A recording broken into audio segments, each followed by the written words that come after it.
फळ पिकामध्ये खूप चांगलं काम करतोय, तर लेटेस्ट माहिती त्या त्या हंगामामध्ये त्या त्या पिकाबद्दलच्या अधिकाऱ्यांना होणं गरजेचं आहे, शेतकऱ्याला होणं गरजेचं आहे. आणि म्हणून आपण असे सिरीज ऑफ ट्रेनिंग मार्च पर्यंत ऑर्गनाईज करायला सांगितलेलं आणि त्याचाच भाग म्हणून अगोदर केळीचा झाला, डाळिंबाचा झाला, भाजीपालाचा झाला, आता हा द्राक्षाचा होतोय आणि पुढे चालून आपण आंब्यामध्ये अजून इतर पिकामध्ये घेऊ शकतो. भाजीपाल्यामध्ये नवीन बऱ्याच गोष्टी यायला लागल्या. इव्हन ॲडव्हान्स सर्टिफिकेशन आहे, त्यामध्ये ऑर्गॅनिक सर्टिफिकेशन आहे, ग्लोबल गॅप आहे, आसाम सर्टिफिकेशन आहे, बरेच गोष्टी आहेत. एक एक गोष्टी आपल्याला त्यामध्ये घेता येतील.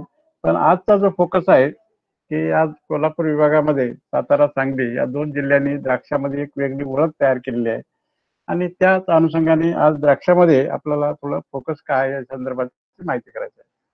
तर मगाशी आपण पाहिलं की शेतीमध्ये जो बदल सुरुवात केली कोणी केली, तर द्राक्ष बागायतदारांनी केली.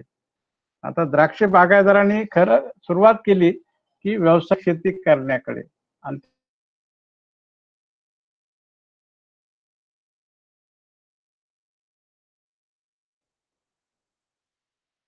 त्या अनुषंगानेच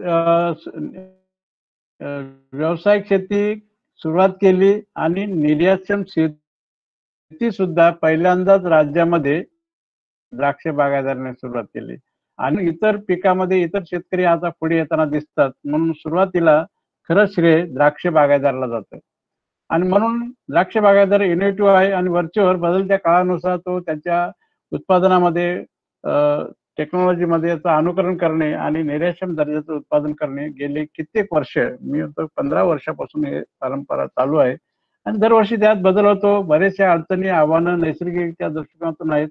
आजही आपण पाहतो 2 दिवस अजून प्रिडिक्शन दिलेलं आहे.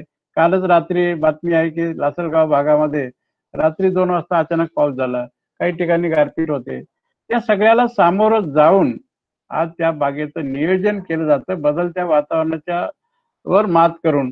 हे हे जे साईन आहे की आलेल्या संकटाला साथ सामोरं जाऊन आणि आपलं जे गोल आहे निश्चित ते साध्य करणे, त्यासाठी सुद्धा त्या अनुषंगानेच अभ्यास करून त्यांना तशा पद्धतीने मार्गदर्शन करणं ही आता गरज निर्माण झालेली आहे आणि म्हणून त्या अनुषंगाने या विषयातलं अद्ययावत नॉलेज, कोणतं नॉलेज पाहिजे, आता तांत्रिक नॉलेज एनआरसी देते, बरेचसे ऑर्गनायझेशन्स आहेत, पण व्यावसायिक सल्ला आपल्याला द्यायचा आहे त्यांना. तर व्यावसायिक सल्ला कशासाठी द्यायचा आहे, निर्यातक्षम दर्जाचं द्राक्ष उत्पादन करण्याकरता त्यांनी कोणते रेकॉर्ड ठेवले पाहिजे, कशा पद्धतीने नियोजन केलं पाहिजे, जे की त्याद्वारे आपण ट्रेसेबिलिटी नेटद्वारे आपण निर्यातीसाठी ज्या देशाच्या अटी शर्ती पूर्तता करण्यासाठी आपण आपल्या शेतकऱ्यांना निर्यातदाराला सक्षम तयार करणे. तर तशा अँगलने जर आपण पाहिलं तर थोडं आपल्याला बाजारपेठेबद्दलची नॉलेज असणं गरजेचं आहे. प्रत्येक अधिकाऱ्यांना, कर्मचाऱ्यांना द्राक्ष म्हणल्यानंतर कुठलंही पीक घेता अशा पद्धतीने त्या पिकाबद्दलचं सगळी माहिती आपल्याला माहिती पाहिजे. त्या अनुषंगाने भले कानाला वेळ लागेल, पण ते आणून पहिलं जागतिक बाजारपेठेची नॉलेज आपल्याला असणं गरजेचं आहे आणि त्याचाच विचार करून आता आपण लवकरच राज्यस्तरावर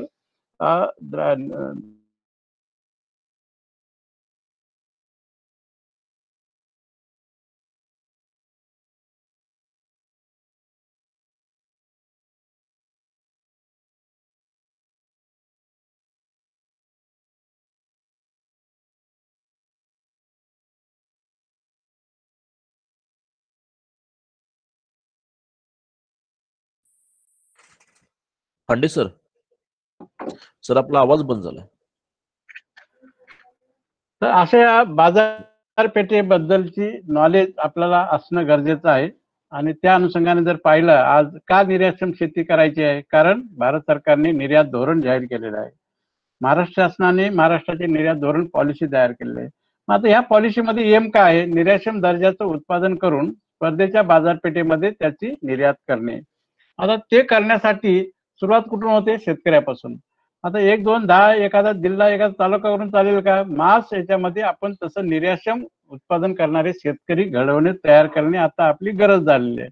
मग निर्यातक्षम शेतकरी कोणाला म्हणलं जातं, की ज्यांनी ह्या ट्रेसेबिलिटी नेट अंतर्गत, ग्रेपनेट अंतर्गत नोंदणी केली अशा शेतकऱ्याला आपण निर्यातक्षम द्राक्ष उत्पादन करणारा शेतकरी म्हणतो.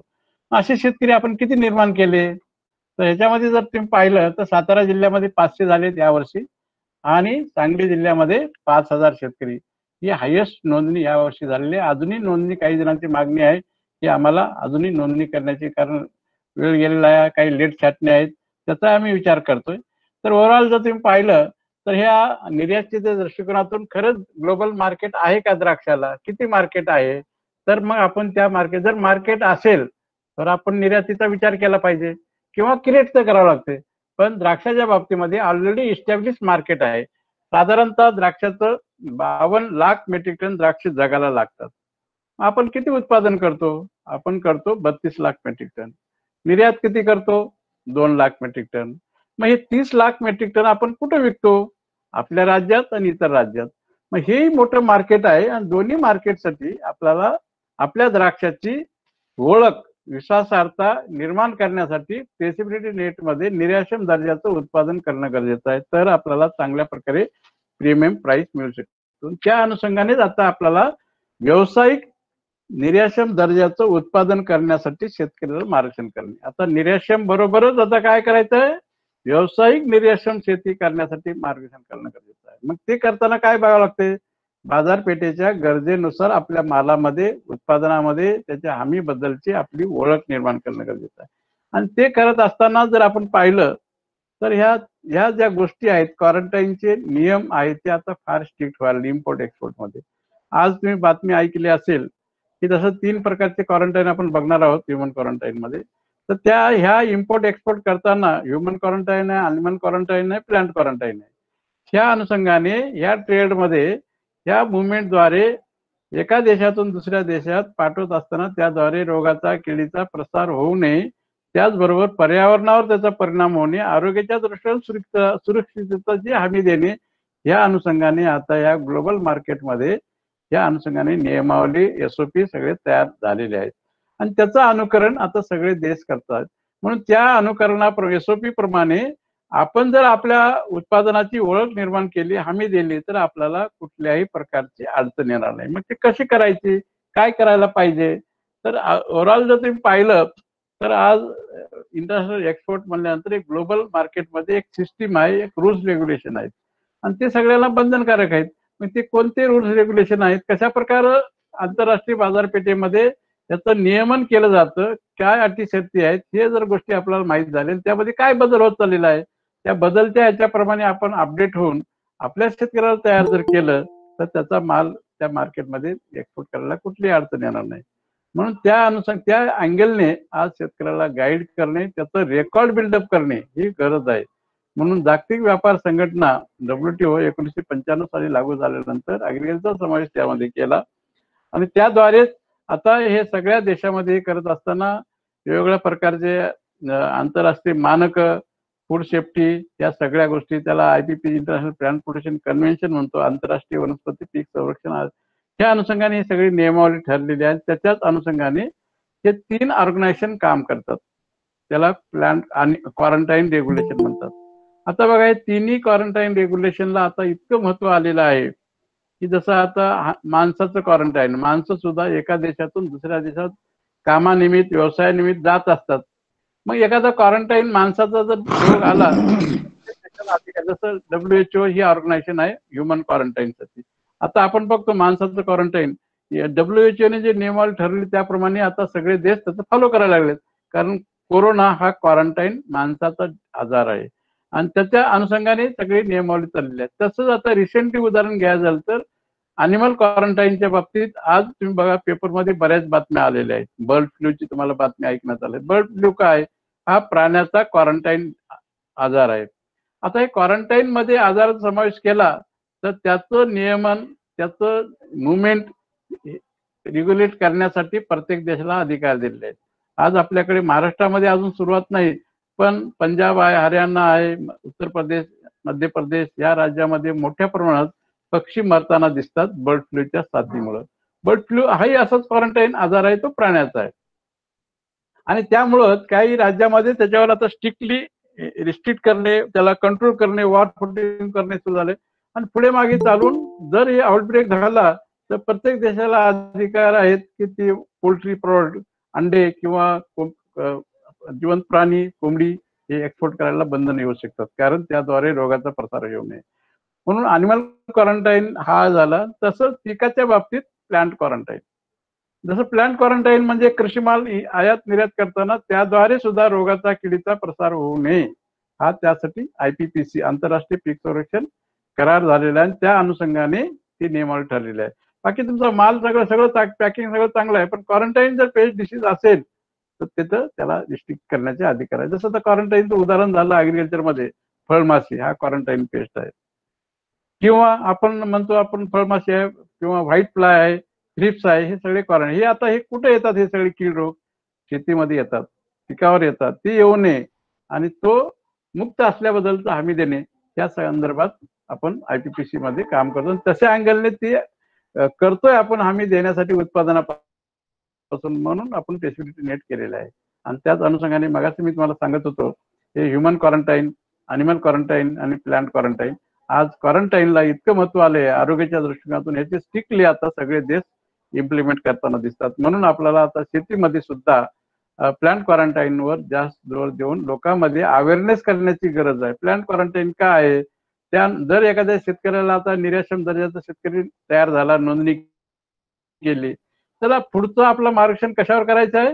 प्लांट क्वारंटाईन बद्दल. मग त्यात फळमाशी आहे, थ्रिप्स आहे, व्हाईट फ्लाय आहे, व्हायरस आहे, त्या भागेमध्ये त्यांनी त्याचं नियंत्रण बिलो इटिव्हर ठेवणे, त्याचा आउटब्रेक होऊ नये, त्याची हमी देणे, हेच व्यावसायिक सल्ला द्यायचा आहे निर्याती संदर्भात. बाकी तसे आहे सगळे, पण एक्सपोर्टच्या दृष्टिकोनातून पाहिलं तर मग आपला प्रत्येक अधिकाऱ्याला त्या किडीची लाईफ सायकल आहे. जर आजूबाजूला त्या भाजीपाल्याचं पीक असेल, तिथं जर हेवी इन्फेक्शन या किडीचं असेल, तिथं शक्यता येते ती कीड आपल्या द्राक्षावर येऊ शकते. ती येऊ नये म्हणून काय, म्हणून आपण ज्यावेळी व्हिजिट करतो, सल्ला देतो, अशा व्यावसायिक सल्ला जेणेकरून त्याद्वारे त्याचं संभाव्य नुकसान होऊ नये म्हणून त्यांनी अलर्ट राहून काम करणं गरजेचं आहे. आज तो करत असतात, पण त्याप्रमाणे आपल्याला बघणं गरजेचं. आणि त्याच अनुषंगाने या सगळ्या दृष्टिकोनातून प्रत्येक देशाने त्याची कार्यप्रणाली विकसित केलेली आहे आणि त्याला सायंटिफिक बेस आहे. आता या अनुषंगाने वेगवेगळ्या दृष्टिकोनातून आपण जे म्हणतो ते वेगवेगळ्या कंट्रीज, युरोपियन युनियननी केलेले आहे, अमेरिकेने केलेले आहे, ऑस्ट्रेलियाने केलेले आहे, न्यूझीलंडने केलेले आहे, की त्याच्या पिकाप्रमाणे सुद्धा त्यांनी काही मानके केले आहेत. तांदूळ एक्सपोर्ट करायला तर काय आहे? स्टोअर ग्रेन पेस्टचं औषध देणे. द्राक्ष एक्सपोर्ट करायचं असेल तर हमी देणे. फुलाच्या बाबतीमध्ये त्यांनी त्या आचरण देणे. त्यानंतर सुक्या शेंगदाण्यासाठी पीनट चालू केले, कारण आपलं टॉक्सिन मॉइश्चर जर वाढलं तर तिथं बुरशी तयार होते, फूड पॉइझनिंग होऊ शकते, ते होऊ नये म्हणून ती काळजी घेणे. हे सगळ्या ह्या ज्या काही कॉन्टॅमिनेशन आहेत किडीच्या रोगाच्या, त्याला हे करण्यासाठी ही जी कन्सेप्ट आहे फार वर्षापासून चालू आलेली आहे. आता साधारणतः 1995 पूर्वी, 95 पासून तर वन विंडो सिस्टीम झाली जगामध्ये क्वारंटाईनची. पण 95 पूर्वी काय होतं क्वारंटाईन? प्रत्येक देशाची वेगवेगळी क्वारंटाईन पॉलिसी होती आणि त्या पॉलिसीची पूर्तता केली तरच आपण त्या देशाला माल पाठवू शकत होतो. मग 95 नंतर काय झालं?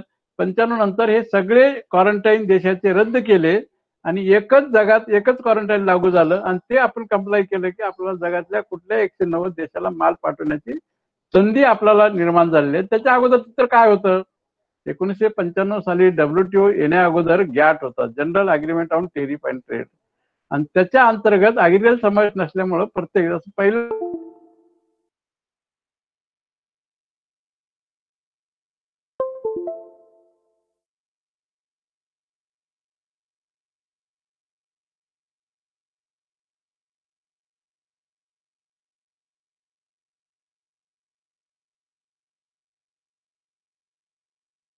कुठल्याही देशाला आपण डायरेक्ट पाठवू शकतो, ही आपली फ्री ट्रेड झालेली आहे.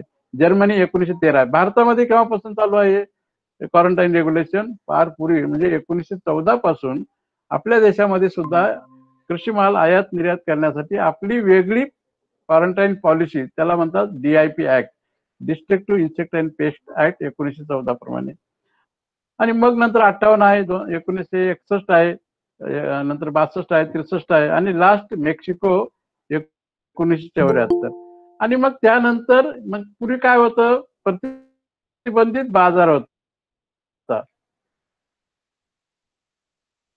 त्या देशाला पाठवायचं झालं तर त्या देशाने परवानगी दिली तरच आपण माल पाठवू शकतो. पण आता WTO 95 नंतर ह्या बाबी त्यानंतर काय झालं, जागतिक व्यापार संघटनेद्वारे ऍग्रिकल्चर समावेश केल्यामुळे आज 190 देशाची बाजारपेठ आपल्याला निर्यातीसाठी ओपन झाली आणि त्या आयात निर्यात म्हणून त्याप्रमाणे आता त्यामध्ये त्याला आपण म्हणतो खुली बाजारपेठ ओपन झाली आणि त्यामध्ये आज एकच नियम लागू झाला, त्याला म्हणतात एसपीएस अंतर्गत सॅनिटरी अँड फायटोसॅनिटरी रेग्युलेशन. प्रत्येक देशाने त्या देशाच्या हितासाठी, ग्राहकाच्या हितासाठी किंवा पर्यावरणाच्या हितासाठी सायंटिफिक कारणावर अटी शर्ती नियम घालण्याचे अधिकार ह्या एसपीएस मध्ये दिले आणि त्याचा आता एका बाजूने बाजारपेठ खुली झाली, दुसऱ्या बाजूने एसपीएस अंतर्गत प्रत्येक देशाला अटी शर्ती घालण्याचे अधिकार. त्याचाच भाग म्हणून युरोपियन युनियनने एसडीओची अट घालायला सुरुवात केली. अशा अँगलने जर पाहिलं तर हे महत्वाचे अग्रीमेंट झालेले आहेत WTO मध्ये. आता सुरुवातीला जेव्हा WTO लागू झाला त्यावेळेस अग्रीमेंट ऑन अग्रिकल्चरवर आपण जास्त अभ्यास केला, लोकांचा अवेअरनेस केला. आता तो करार संपला. आता तो सबसिडीचा होता की जे श्रीमंत आहेत, प्रगतशील देश आहेत, त्यांना थोडी संधी मिळावी ह्या गोष्टीचं कंप्लायन्स करण्यासाठी आणि काही FAO मार्फत त्यांना सबसिडी देऊन ते कंप्लायन्स करत होतो. आता तो मुदत संपली, 15 वर्ष झाले. आता दुसरा कोणता अग्रीमेंट त्याचा अमल सुरू आहे, एसपीएस सॅनिटरी अँड फायटोसॅनिटरी अग्रीमेंट, आणि ते आहे कीड रोगाची हमी देणे. आणि त्याच्यावर आता आपल्याला खास हमी शेतकऱ्याला क्वारंटाईन पेस्ट बद्दलचे अवेअरनेस करणं गरजेचं. आता ट्रिप्स काय आहे, trade related intellectual property right. त्याच्यामध्ये तुम्हाला GI आहे, पेटेंटिंग आहे, हे करण्याच्या आधी. म्हणून आपण आता द्राक्षामध्ये जो विचार केला तर सांगलीच्या बेदाण्याला GI मिळालेला आहे, नाशिकच्या ग्रेपला GI मानांकन मिळालं आहे. त्याचा उपयोग आपण ह्या माध्यमातून करतोय. आणि TBT म्हणजे टेक्निकल बॅरियर ऑन ट्रेड, मालाची पॅकिंग, ग्रेडिंग, मार्किंग, लेबलिंग कसं असावं त्याची नियमावली ठरवून त्याप्रमाणे सगळ्यांनी करणं गरजेचं आहे. आणि म्हणून ह्या एसपीएस अंतर्गत सगळ्या देशांना एकसारखे मूलभूत हक्क निर्माण झालेले आहेत प्रत्येकाला. मग त्याच धर्तीने कोणता देश स्ट्रिक्टली करतो, कोणता थोडा स्लोली करतो, पण सगळ्यांना अधिकार दिले. पण आताचा विचार केला तर सगळे देश त्याची वापर आता प्रामुख्याने करताना दिसतात. आणि म्हणूनच ह्या अनुषंगाने त्याला हमी देण्यासाठी स्वच्छता विषयक आणि फायटोसॅनिटरी उपाय त्यासाठी मानवी किंवा पशु आरोग्यापासून उद्भवणारे जोखीम पदार्थापासून रोग येऊ नये म्हणून त्याला आश्वासन मागणे, वनस्पती किंवा प्राण्यापासून रोग येतात ते येऊ नये काळजी घेणे. तर ह्या ज्या काही एंट्री पॉइंट आहेत त्याजवळ कीटकाचा प्रसार येऊ नये. जसं आज आपल्याकडे साऊथ आफ्रिकेहून फॉल आर्मी वार्म आज आल्यामुळे मक्यात किती प्रॉब्लेम क्रिएट झाला. आता तो कसा आला आता अभ्यासाचा विषय आहे. कोणी म्हणते पॅकिंगद्वारे आला, कोणी म्हणतो इम्पोर्टेड मटेरियल सोबत आला, पण तो येऊन आज आपल्या मक्याला प्रॉब्लेम क्रिएट झाला. तो सुद्धा क्वारंटाईन पेस्ट आहे. तर अशा क्वारंटाईन पेस्टचा प्रसार जर झाला तर त्या देशामध्ये त्याचं मोठ्या प्रमाणात नुकसान होऊ शकते. ते नुकसान होऊ नये म्हणून वॉर फुटिंगवर कंट्रोल करणे आणि त्याचा प्रसारच होऊ नये म्हणून प्रत्येक देश एक्सपोर्ट हे फ्री ट्रेड आहे, इम्पोर्ट हे रिस्ट्रिक्टेड आहे. कोणत्या कारणासाठी? क्वारंटाईन बेससाठी. म्हणून आपल्याला एक्सपोर्ट करताना ज्या देशाला पाठवायचं आहे त्या देशाच्या क्वारंटाईनची पूर्तता आपल्याला करता आली पाहिजे. आणि त्या अनुषंगानेच आपण हे कसं करायचं, त्याचं डॉक्युमेंटरी काय, त्यासाठी प्रोसिजर तयार केली. त्याला म्हणतात ISPM, international standard for phytosanitary measures. तर तसे 31 ISPM आहेत. त्या पद्धतीने इथं काही महत्वाचे मी दिलेले आहेत. कृषी निर्यात प्रणाली, प्रमाणपत्र प्रणाली आहे, फायटोसॅनिटरी प्रमाणपत्र मार्गदर्शक तत्त्वे, तपासणी कशी करायची, सॅम्पलिंग कसं करायचं, पेस्ट फ्री एरिया कसा डिक्लेअर करायचा, पेस्ट रिस्क अनालिसिस करायचं, हे जे सगळे प्रोसिजर आहेत त्याप्रमाणे त्या पद्धतीने आपल्याला करतोय अशी हमी आपल्याला फायटोसॅनिटरी सर्टिफिकेट बाबत देणं गरजेचं. आणि ते काम आपण आता करायला सुरुवात केली आहे. आणि हे करत असताना का करतोय आपण? आज जगामध्ये 3 प्रकारचे देश आहेत, डेव्हलप, डेव्हलपिंग, अंडर डेव्हलप. आणि तिन्ही देशांच्या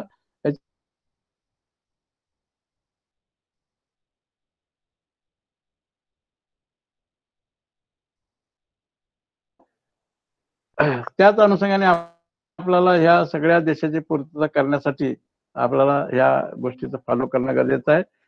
आणि त्या अनुषंगाने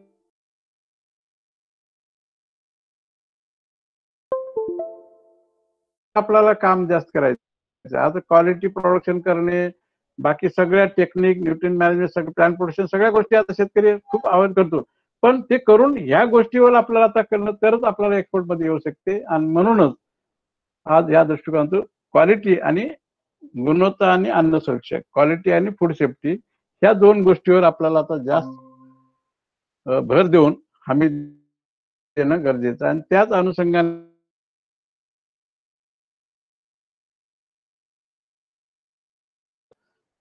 आणि ते करत असताना आपल्याला त्या अटीची पूर्तता करणं गरजेचं आहे. आणि त्याच अनुषंगाने ह्या सगळ्या देशामध्ये एंट्री पॉइंटला तसं रॅन्डम चेक केलं जातं. त्यांच्याकडे मॅनपॉवर नाही. प्रत्येक देशात तिचा माल गेला सी पोर्टला ए पोर्टला कुठलाही रॅन्डम एखादा घेतात, नाही तर कागद बघूनच क्लिअर केले जातात. पण त्या रॅन्डम मध्ये जर काही प्रॉब्लेम आला एखाद्या किडीचा रोगाचा डॉक्युमेंटचा तर ती कन्साइनमेंट विथेट केली जाते आणि त्यात जर काही आढळून आलं तर नॉन कम्प्लाय इश्यू केले जातात. आणि आता रिसेंट द्राक्षाचं जर पाहिलं गेल्या सीझन मध्ये रशियाने आपल्या द्राक्षाबद्दल 44 नॉन कम्प्लायन्स इश्यू केलेले आहेत. त्यात त्यांनी काय म्हणलेलं आहे की तुमच्या द्राक्षामध्ये फळमाशीचा प्रादुर्भाव आढळून आलेला आहे. मग आता ते काय येऊ नये म्हणून आता यावर्षी आपण काळजी घेणं गरजेचं आहे. नाही तर यावर्षी जर परत आढळून आला तर मग ते कंट्रीला तो प्रॉडक्ट बंद करणे किंवा त्या कंट्रीला ऍग्रिकल्चर सगळं बंद करण्याचे अधिकार या क्वारंटाईन मध्ये प्रत्येक देशाला दिलेले आहेत. ते आपल्याला परवडणार नाही आणि म्हणून आपल्याला आता त्या अँगलने काम करण्याची गरज आहे. आता हे सगळं करत असताना जर तुम्ही पाहिलं तर या प्रत्येक देशामध्ये क्वारंटाईन लॉ आहे. त्याच्या अनुषंगाने त्याचं काम केलं जातं आणि तिथे गेल्यानंतर कुठलाही रॅन्डम नमुना घेऊन हे जे काही क्वारंटाईन पेस्ट आहेत बाकी जे पेस्ट आले तरी ते ट्रीटमेंट करणे तेवढा ते सॉर्ट करणे त्याला अलाउड केलं जातं. पण क्वारंटाईन पेस्ट असेल एक जरी पेस्ट आढळून आली लाईव्ह त्याचा अंडी आहे अळी आहे प्युपा आहे किंवा अडल्ट आहे तर ती कन्साइनमेंट रिजेक्ट केली जाते विथहेल्ड केली जाते आणि रॅन्डम चेक करून त्यात जर असेल तर त्याला नॉन कम्प्लायन्स नोटीस काढून त्यांना सांगतात की तुम्ही क्वारंटाईन पेस्ट बद्दल तुम्ही तुमचा प्रॉडक्टची हमी देत नाही, तुम्ही कॉन्ट्रिब्युशन केलेलं आहे, त्याला नॉन कम्प्लायन्स नोटीस इश्यू करतात. ती होऊ नये म्हणून अशा पद्धतीने हे चेक करतात. आणि हे काही अशा जर आपल्या लॅक ऑफ सुपरविजन देऊन जर असे इस्केप जर झाले आणि तिथं रॅन्डम चेक मध्ये सापडले तर अशा प्रॉब्लेम येऊ नये म्हणून आपल्याला 100% अश्युरन्स देता आलं पाहिजे. मग आता हे कोणते पेस्ट आहेत की ज्या प्रॉब्लेमॅटिक क्रिएट करतात त्याच्याबद्दल आपल्याला त्याच्या लाईफ सायकल बद्दल सगळ्याबद्दल शेतकऱ्यामध्ये अवेअरनेस करणं गरजेचं आहे. रजिस्ट्रेशन कायसाठी करतो आपण शेतकऱ्याचं की नोंदणी केल्यानंतर त्या शेतकऱ्यांनी ह्या क्वारंटाईन पेस्टच्या बाबतीमध्ये अलर्ट राहून तो पेस्ट येऊ नये, आला तर त्याला प्राथमिक अवस्थेमध्ये बिलो इटेल लेवलवर कंट्रोल करणे, ह्या गोष्टीत त्याचं डाटा रेकॉर्ड बिल्डअप करणे आणि हेच आपल्याला व्यवस्थित सोप्या भाषेमध्ये शेतकऱ्याला समजून सांगणं गरजेचं आहे. तो आज चांगल्या पद्धतीने कंट्रोलही करतो पण तीच पेस्ट क्वारंटाईन आहे हे त्याला माहित नाहीये. क्वारंटाईन काय हेही माहित नाहीये आणि त्यामुळे हा प्रॉब्लेम येऊ नये या दृष्टिकोनातून आज एक्सपोर्टरही गाईड करतात, आपल्यालाही ते करणं गरजेचं आहे. आणि त्याच अनुषंगाने जर तुम्ही पाहिलं तर हे आता फळमाशी आहे. आता फळमाशी बऱ्याच त्याच्या इतक्या स्पेशीज आहेत. आता काही स्पेसीज आपल्याकडे बाहेरच्या देशातले आपल्याकडे नाही आहेत पण त्यांना भीती आहे की कुठलीही स्पेसीज इंडियातली सुद्धा या मालाद्वारे आपल्या देशात येऊ नये. आता आपण फळं पाहतो, फळामध्ये एक आज तुम्ही घरी पेरू आणला, वरून तो पेरू चांगला दिसतो पण थोडा पिकलेला झाला कट केला की तुम्हाला आळ्याचा बुचका त्यामध्ये दिसतो. हे कसं तयार होतात? ज्यावेळेस फळ मॅच्युअर होतं त्यावेळेस फळमाशी तिथे एग लेईंग करते. एग लेईंग केलं की फळ चांगलं पिकत जातो, आतमध्ये अंडीतून अळी तयार होते, ती घर खात राहते आणि नंतर मग पूर्ण रॉटन झालं की पिपा तयार होतो, नंतर आडल तयार होते. आणि त्या अनुषंगाने वरून तर काही दिसणार नाही पण कट केलं जसं इथं वांग्याचं उदाहरण दिलेलं आहे तर आतमध्ये ती खात राहते. ती होऊ नये या दृष्टिकोनातून काही काही ठिकाणी फार मोठेपणे इन्फेक्शन करते. तर ह्या केळीचा प्रसार होऊ नये या दृष्टिकोनातून रॅन्डमली इथूनही पाठवताना चेक काट करून बघलं जातं किंवा आयली स्पॉट बारीक असतो काळा त्याला जर कट केलं तर आतमध्ये तुम्हाला कारण तिथून एग लेईंग केलेलं असते. तर अशा केळीचा प्रादुर्भाव होऊ नये म्हणून काळजी घेणं गरजेचं आहे. त्याच अनुषंगाने ते प्रत्येक देशाने त्यांच्या प्रमाणे अटी घातलेल्या आहेत. आंबा असेल तर काय करायला पाहिजे,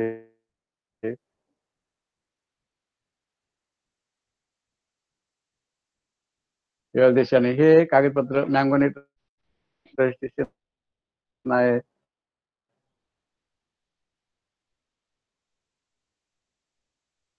फळमाशीपासून मुक्त असलं पाहिजे, गरम पाण्याची ट्रीटमेंट आहे, वाफ ट्रीटमेंट हे सगळ्या गोष्टी त्या त्या कंट्रीप्रमाणे केलेल्या आहेत.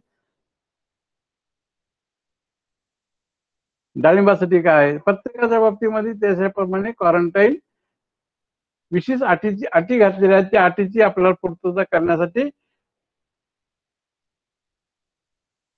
उत्पादनापासून आम्ही शेतकऱ्याला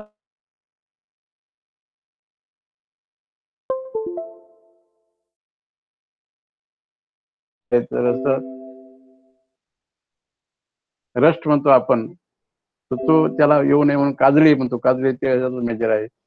केळी आहे, केळीमध्ये ह्या सगळ्यामध्ये आणि त्यात रेशडूचा नाही काही फळाचं पण त्यांनी केलं तर ही पार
हॅलो.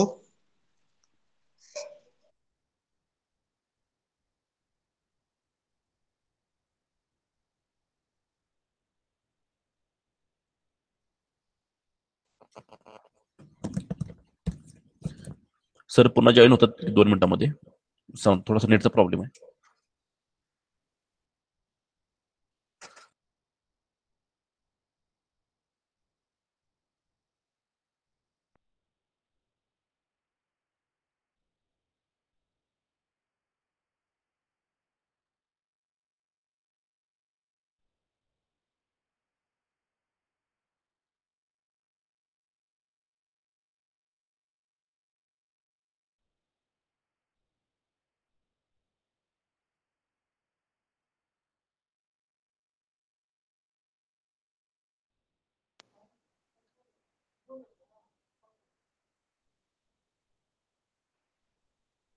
येतोय का आवाज?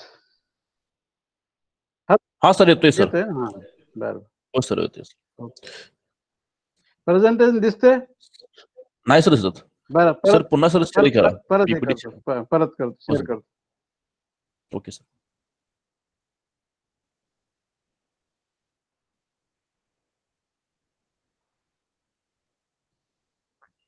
ते मध्ये फोन सुरू केल्यामुळं कधी कधी ते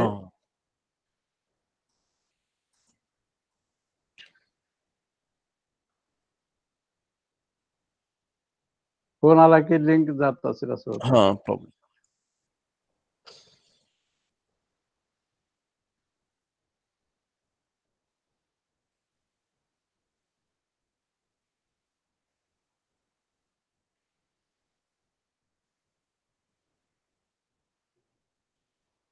आलंय का नाही आता?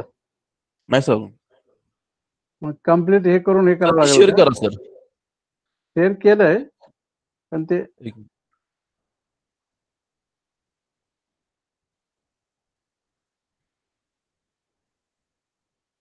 ते परत हे करून करावं लागेल का म्हणतो? स्टॉप शेअरिंग करून. स्टॉप करा सर. हा बरोबर आहे. स्टॉप शेअरिंग करून सर पुन्हा नवीन करा मग. हो.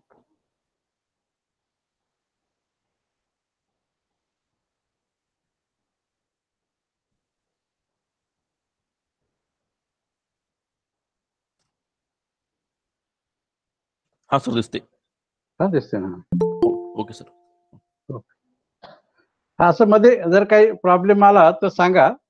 हो हो हो सर. आता त्या अनुषंगाने हे जे खरं आता आपल्याला जो सक्षम व्हायचा आहे, आपल्याला तयार व्हायचं आहे, ते क्वारंटाईन रेग्युलेशनच्या बाबतीमध्ये आपल्याला अभ्यास जास्त करून द्राक्षच नाही सगळ्याच पिकाच्या बाबतीत या अनुषंगाने सगळ्याच बाबतीमध्ये सगळ्या देशामध्ये quarantine strictly implement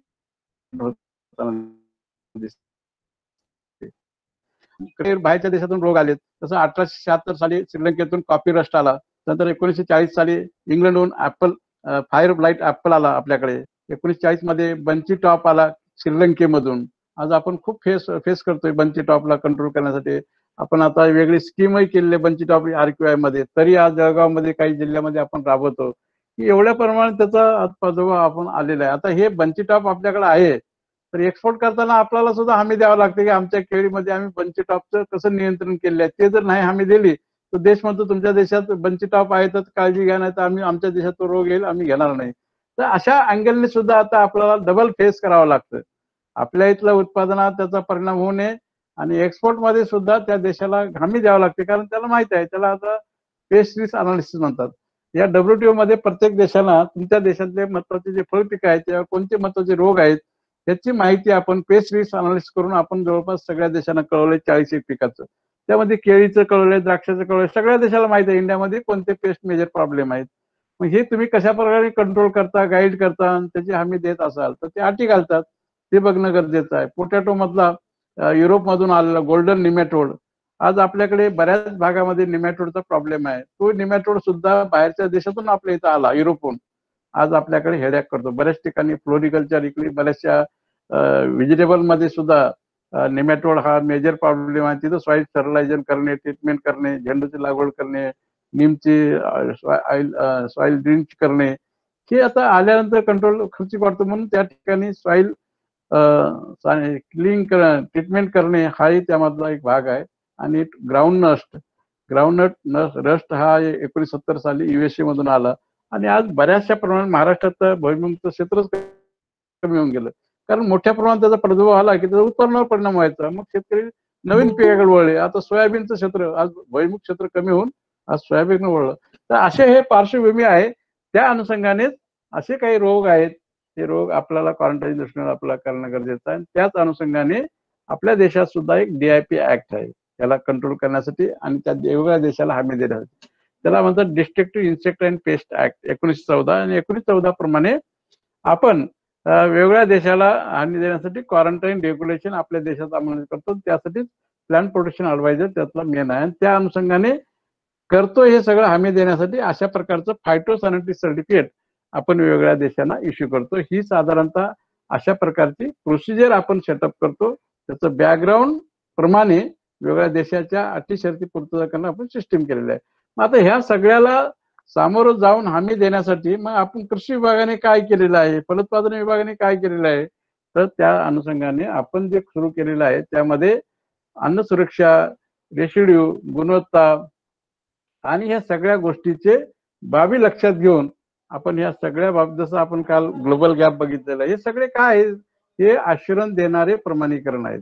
pesticide residue आहे, वेगळ्या क्वारंटाईन रेग्युलेशन आहे आणि त्या सगळ्या ह्याच्यामध्ये आता जे आपण म्हणतो farm to fork, cold chain म्हणतो, टोटल ही सिस्टीम मूलभूत पुरवठा साखळी आपण मेंटेन करण्यासाठी आज सगळ्या क्लस्टर बेस्ड डेव्हलपमेंट तयार करतो. स्मार्ट प्रोजेक्ट आहे वेगळे, आता आपल्याला NHB मार्फत सुद्धा क्लस्टर डेव्हलप आहे आणि या क्लस्टरमध्ये हीच पार्श्वभूमी लक्षात घेऊन तशी डिझाईन करून त्याचं इम्प्लिमेंट करताना दिसतं. आणि त्याचमध्ये आपण गॅप आहे, हासप आहे, GMP आहे, या सगळ्या गोष्टीचं आपण अंमलबजावणी करताना दिसतो. आणि म्हणून काल आपण या अँगलने आपण सगळ्या गोष्टी पाहिलेल्या आहेत. आणि हे सगळं करत असताना जर तुम्ही पाहिलं तर हे आता फूड सेफ्टी इथून पुढे फार महत्वाची आहे. आणि ग्राहकाला आता अशा पद्धतीने जर तुम्ही मांडणी करून त्याची टेस्टिबिलिटी हमी दिली तर ग्राहक त्याला प्रीमियम प्राइसने घेऊ शकतो. म्हणून आता इथून पुढे येणाऱ्या 2-3 वर्षामध्ये भाजीपाल्याची विक्री, फळाची विक्री ही अशा पद्धतीने करावीच लागणार आहे. आणि त्याच अनुषंगाने जर तुम्ही पाहिलं, हे सोर्सेस जे आहेत कॉन्टॅमिनेशनचे, त्यामध्ये विशेषतः आपण केमिकल का वापरतो, कारण किडीचं नियंत्रण करावं म्हणून. पण त्याद्वारे सुद्धा एक्सेस जर वापर झाला तर असे वेगवेगळ्या प्रकारचे डिसीज, आजार होतात, हे सिद्ध झालेले आहे. त्या अनुषंगाने आता आपल्याला तो धोका कमी करण्यासाठी तेही काम करायचं आहे. मग आता आपल्या मालामध्ये रेसिड्यू का वाढतो, आणि साधारणतः रेसिड्यू केव्हा कुठल्या मालामध्ये सुरुवात झाली तपासायला तर द्राक्षापासून सुरुवात झाली. कारण 2002-3 पर्यंत कुठलाही देश रेसिड्यू मागत नव्हतं, पण आपल्या देशामध्ये द्राक्ष बागायतदार इनोव्हेटिव्ह काम करत होते आणि क्वालिटी येण्यासाठी वेगळ्या केमिकलचा वापर करून क्वालिटी आणायची, साई सगळं होतं. पण युरोपियन युनियनच्या लक्षात आलं की द्राक्ष तर चांगले आहेत, पण त्यांनी अनालिसिस केलं, त्यांच्या लक्षात आलं की या द्राक्षामध्ये मोठ्या प्रमाणात रेसिड्यूचं अंश मर्यादेपेक्षा जास्त आहे. मग ते तपासायला सुरुवात केली 2002-1 साली. आणि मग त्यांच्या लक्षात आलं की या द्राक्षामध्ये द्राक्ष तर चांगले आहेत, पण रेसिड्यूचं प्रमाण जास्त आहे, हे आरोग्याला धोका आहे. आणि म्हणून त्यांनी आपल्याला हाय अलर्ट नोटीस काढली आणि ते सांगितलं त्यावेळेस की तुम्ही जर आम्हाला द्राक्षाची हमी देत असाल रेसिड्यूची, तर आम्ही तुमचे द्राक्ष घेऊ. आणि मग त्या ठिकाणी त्या सगळ्या गोष्टीच्या दृष्टिकोनातून पाहिलं तर एक रेसिड्यू मॉनिटरिंग प्लॅन हा कन्सेप्ट पुढे आला आणि विशेषतः द्राक्षापासून सुरुवात झाला. त्याचं अनुकरण आता सगळे देश करायला लागतात आणि त्याच अनुषंगाने त्या सगळ्या दृष्टीनं पाहिला तर आज द्राक्षाचा जो सिनेरिओ पाहिला आपण, वर्ल्डचा सिनेरिओ थोडा या द्राक्षाच्या दृष्टिकोनातून, तर साधारणतः जगामध्ये 773 लाख म्हणजे 7,73,00,000 मेट्रिक टन द्राक्षाचं उत्पादन होते. त्यातलं मेजर वाईन ग्रेपचं तयार होते आणि साधारणतः आपला जगाच्या उत्पादनामध्ये हिस्सा 4% आहे. आता इतर पिकाचा जर विचार केला, आंब्यामध्ये आपण 50% आहोत, डाळिंबामध्ये 60% आहोत. पण म्हणावं तसं एवढं शेअर आपला जगाचा असून सुद्धा त्या पिकामध्ये आपण प्रगती करू शकलो नाही, कारण तिथं शेतकऱ्यामध्ये तेवढा अवेअरनेस अजून आलेला नाही. पण द्राक्षामध्ये जगाची तुलना करता क्षेत्र कमी असलं तरी आपण चांगल्या पद्धतीने आपण त्यात प्रगती केली. त्याचं कारण शेतकरी इनोव्हेटिव्ह होते आणि जगात काय चाललेलं आहे त्याच्या पद्धतीने अपडेट होणे, त्या तंत्रज्ञानाचा वापर करणे. आज बरेचसे शेतकरी नाशिकमध्ये बघतो, सांगलीमध्ये बघतो, क्रॉप कव्हर करायला लागले, पूर्ण आच्छादन, प्लास्टिक आच्छादन करून अशा बदलत्या वातावरणाचे. आता त्यासाठी गव्हर्नमेंट विचार करते त्याला काय सपोर्ट करता येईल, कारण वर्षभराची मेहनत एका पावसामुळे सुद्धा नुकसान होऊ शकते, होऊ नये. त्या अनुषंगाने चायना सगळ्यात जास्त द्राक्षाचं उत्पादन करते. इटली आहे, फ्रान्स आहे, स्पेन आहे, तुर्की आहे, चिली आहे. आता चिली साधारण तुम्ही पाहिला तर एक जगाच्या 3% आहे, पण जगाच्या जवळपास 25-30% मार्केट चिल्लीचं आहे ताब्यात. म्हणजे मेजर देशांना चिल्ली आणि साऊथ आफ्रिका हेच 2 देश आहेत की जगातलं जे आज आपण 52 लाख मेट्रिक टन म्हणतो त्यातलं 40 लाख मेट्रिक टन हे 2 देश साधारणतः इनकॅश करतात. म्हणजे 100% निर्यातक्षम दर्जाचं उत्पादन करून ते मार्केट कॅपचर करतात. आणि म्हणून आपल्याला आता ह्या अनुषंगाने आपल्याकडे सुद्धा आज जवळपास 32 लाख मेट्रिक टन उत्पादन होते. ते आपण 4-5 लाखापर्यंत सुद्धा सहज जाऊ शकतो, पण त्यासाठी तयारी करावी लागते आणि ती तयारी आपल्याला अजून पुढे चांगल्या पद्धतीने करणं गरजेचं आहे. आणि आज आपल्या देशामध्ये जर पाहिलं द्राक्षाचं तर आज मेजर कर्नाटक आणि महाराष्ट्रच आहेत. काही प्रमाणात पूर्वी आंध्र प्रदेशमध्ये होतं, पण तिथलंही आता उत्पादन कमी झालेलं आहे. हे 2च राज्य आहेत, त्यामध्ये सुद्धा 98% द्राक्षाचं एक्सपोर्ट हे महाराष्ट्रातूनच आहे. म्हणून आपल्याला महाराष्ट्रामध्ये आपल्याला जास्त काम करणं गरजेचं आहे. आपल्या एफर्ट्सवरच द्राक्षाचं निर्यात हे टिकून आहे. आणि जगाचा विचार केला तर रेजिन 26% रेजिनचं उत्पादन होते, वाईनचं 1.5% आणि टेबल पर्पज 72%. असं एक साधारणतः द्राक्षाचं रेशो आहे. आता जग इम्पोर्ट मगाशी मी तुम्हाला सांगितलं 48-52 लाख मेट्रिक टन झालेलं आहे. कोणते देश जास्त इम्पोर्ट करते? USA, जर्मनी, नेदरलँड ह्या मेजर सगळ्या देशांना करतोय, पण अजूनही अमेरिका, युनायटेड आपलं USA या देशांना आपण अजून म्हणावं तसं एक्सपोर्ट करत नाही. त्या अनुषंगाने सुद्धा आपण आता तयारी करतोय. आणि रेजिनचं जर पाहिलं, रेजिन सुद्धा आज मोठ्या प्रमाणात इम्पोर्ट केलं जातं. आपणही पहिले इम्पोर्ट करत होतो, आता आपण एक्सपोर्ट करायला लागलो. UK आहे, जर्मनी आहे, नेदरलँड आणि आता सांगलीमध्ये रेजिनचा ब्रँड इस्टॅब्लिश झाला आहे, त्याला GI मानांकन मिळालेलं आहे. आणि आता रेजिनची ओळख तयार झाल्यामुळे जवळपास 27-28 हजार मेट्रिक टन रेजिन आता एक्सपोर्ट व्हायला लागलेलं आहे.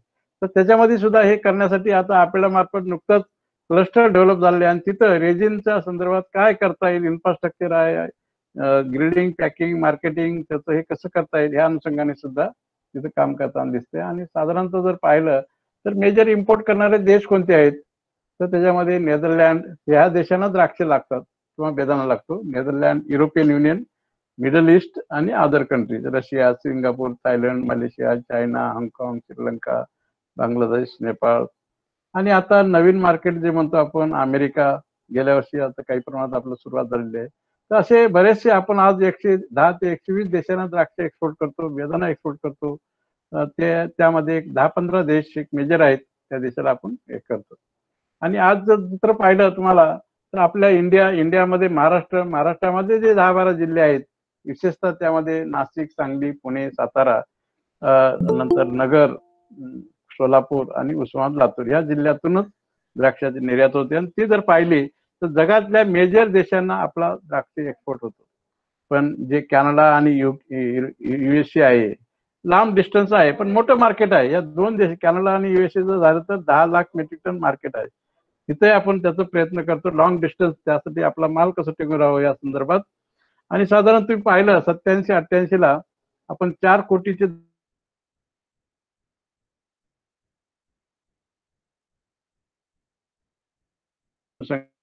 पाहिलं तर अशा अँगलने प्रगती आपण याच्यामध्ये द्राक्षामध्ये केलेली आहे.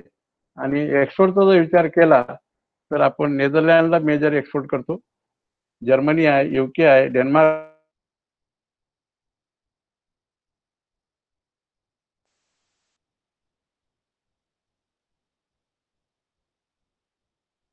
आहे, बेल्जियमला, युरोपियन, रशिया आहे. तर गरज पाहिली तर सगळ्या देशांना फार्म रजिस्ट्रेशन पाहिजे, रेसिड्यू फ्री पाहिजे आणि क्वारंटाईन पेस्ट फ्री पाहिजे. म्हणजे जवळपास सारखीच रिक्वायरमेंट आहे. आता रेसिड्यूची युरोपने सुरुवात केली त्याचं अनुकरण सगळे करायला लागले. मग तशा पद्धतीने आता आपल्याला सगळ्या शेतकऱ्यांना बेदाणा असो, टेबल ग्रेप असो, कोणताही असो, तो रेसिड्यू फ्री उत्पादनाकडे जोर देणे. आणि रेजिनचा विचार केला तर 25,000 मेट्रिक टन आज रेजिन, पूर्वी आपण 100% इम्पोर्ट करत होतो, आज आपण एक्सपोर्ट करायला लागलो. आणि सोलापूर, सांगली हे 2 जिल्हे, नाशिक हे 3 जिल्ह्यामध्ये बेदाण्याचं खूप मोठ्या प्रमाणात फार पूर्वीपासून उत्पादन केलं जात होतं. पण आता कमर्शियल पद्धतीने, व्यावसायिक पद्धतीने करून स्टँडर्डाइज दर्जाचं उत्पादन करायला लागल्यामुळं आपण आता आपली गरज भागून आपण एक्सपोर्ट करायला लागलो. 239 कोटीचं रेजिन आपण एक्सपोर्ट करतो. द्राक्ष जवळपास 2300, म्हणजे 2,500 ते 2600-2700 कोटीचं टर्नओव्हर एका द्राक्ष पिकामधून आपण देशाला मिळवून देतो. आणि त्याचा जर विचार केला महाराष्ट्राचा आणि इतर राज्याचा विचार जर केला तर मेजर महाराष्ट्राचा आहे आणि तेलंगणा, आंध्र प्रदेश काही नाही. कर्नाटकमध्ये साधारणतः एक 100-150 मेट्रिक टन एवढाच एक्सपोर्ट होतो. हे युरोपचा आकडेवारी आहे. तर सगळ्या ह्याच्याप्रमाणे आपल्याकडे सुरू झालेले आहे. आता जिल्हा वाईज जर तुम्ही पाहिलं तर आता आपल्याला पाहिजे नाशिक आहे, सांगली त्यानंतर आहे. सांगली क्षेत्राप्रमाणे आपण आता नोंदणी करण्याचं संदर्भात नियोजन आपण केलेलं आहे. पुणे आहे, सातारा आहे. साधारणतः आता यावर्षी जर पाहिलं एरियाप्रमाणे आज साताऱ्यामध्ये 100% द्राक्ष बागाची नोंदणी झालेली आहे. जवळपास 495 नोंदणी झालेली आहे. सांगलीमध्ये साधारणतः 5,000च्या वर नोंदणी झालेली आहे. म्हणजे यावर्षी नोंदणीची संख्याही वाढलेली आहे. आणि त्याप्रमाणे पर्सेंटेज जर पाहिलं एक्सपोर्टचं तर ह्या 2-3 जिल्ह्यामध्ये चांगल्या प्रकारचं रेशो वाढतोय. आणि उत्पादनाशी तुलना केली तर ह्या सांगली आणि साताऱ्यामधून चांगल्या पद्धतीने एक्सपोर्ट आणि क्वालिटी जिरेशनचं उत्पादन होते. अजून त्यामध्ये आपल्याला वाढ करण्यासाठी चांगली अपॉर्च्युनिटीज आहे.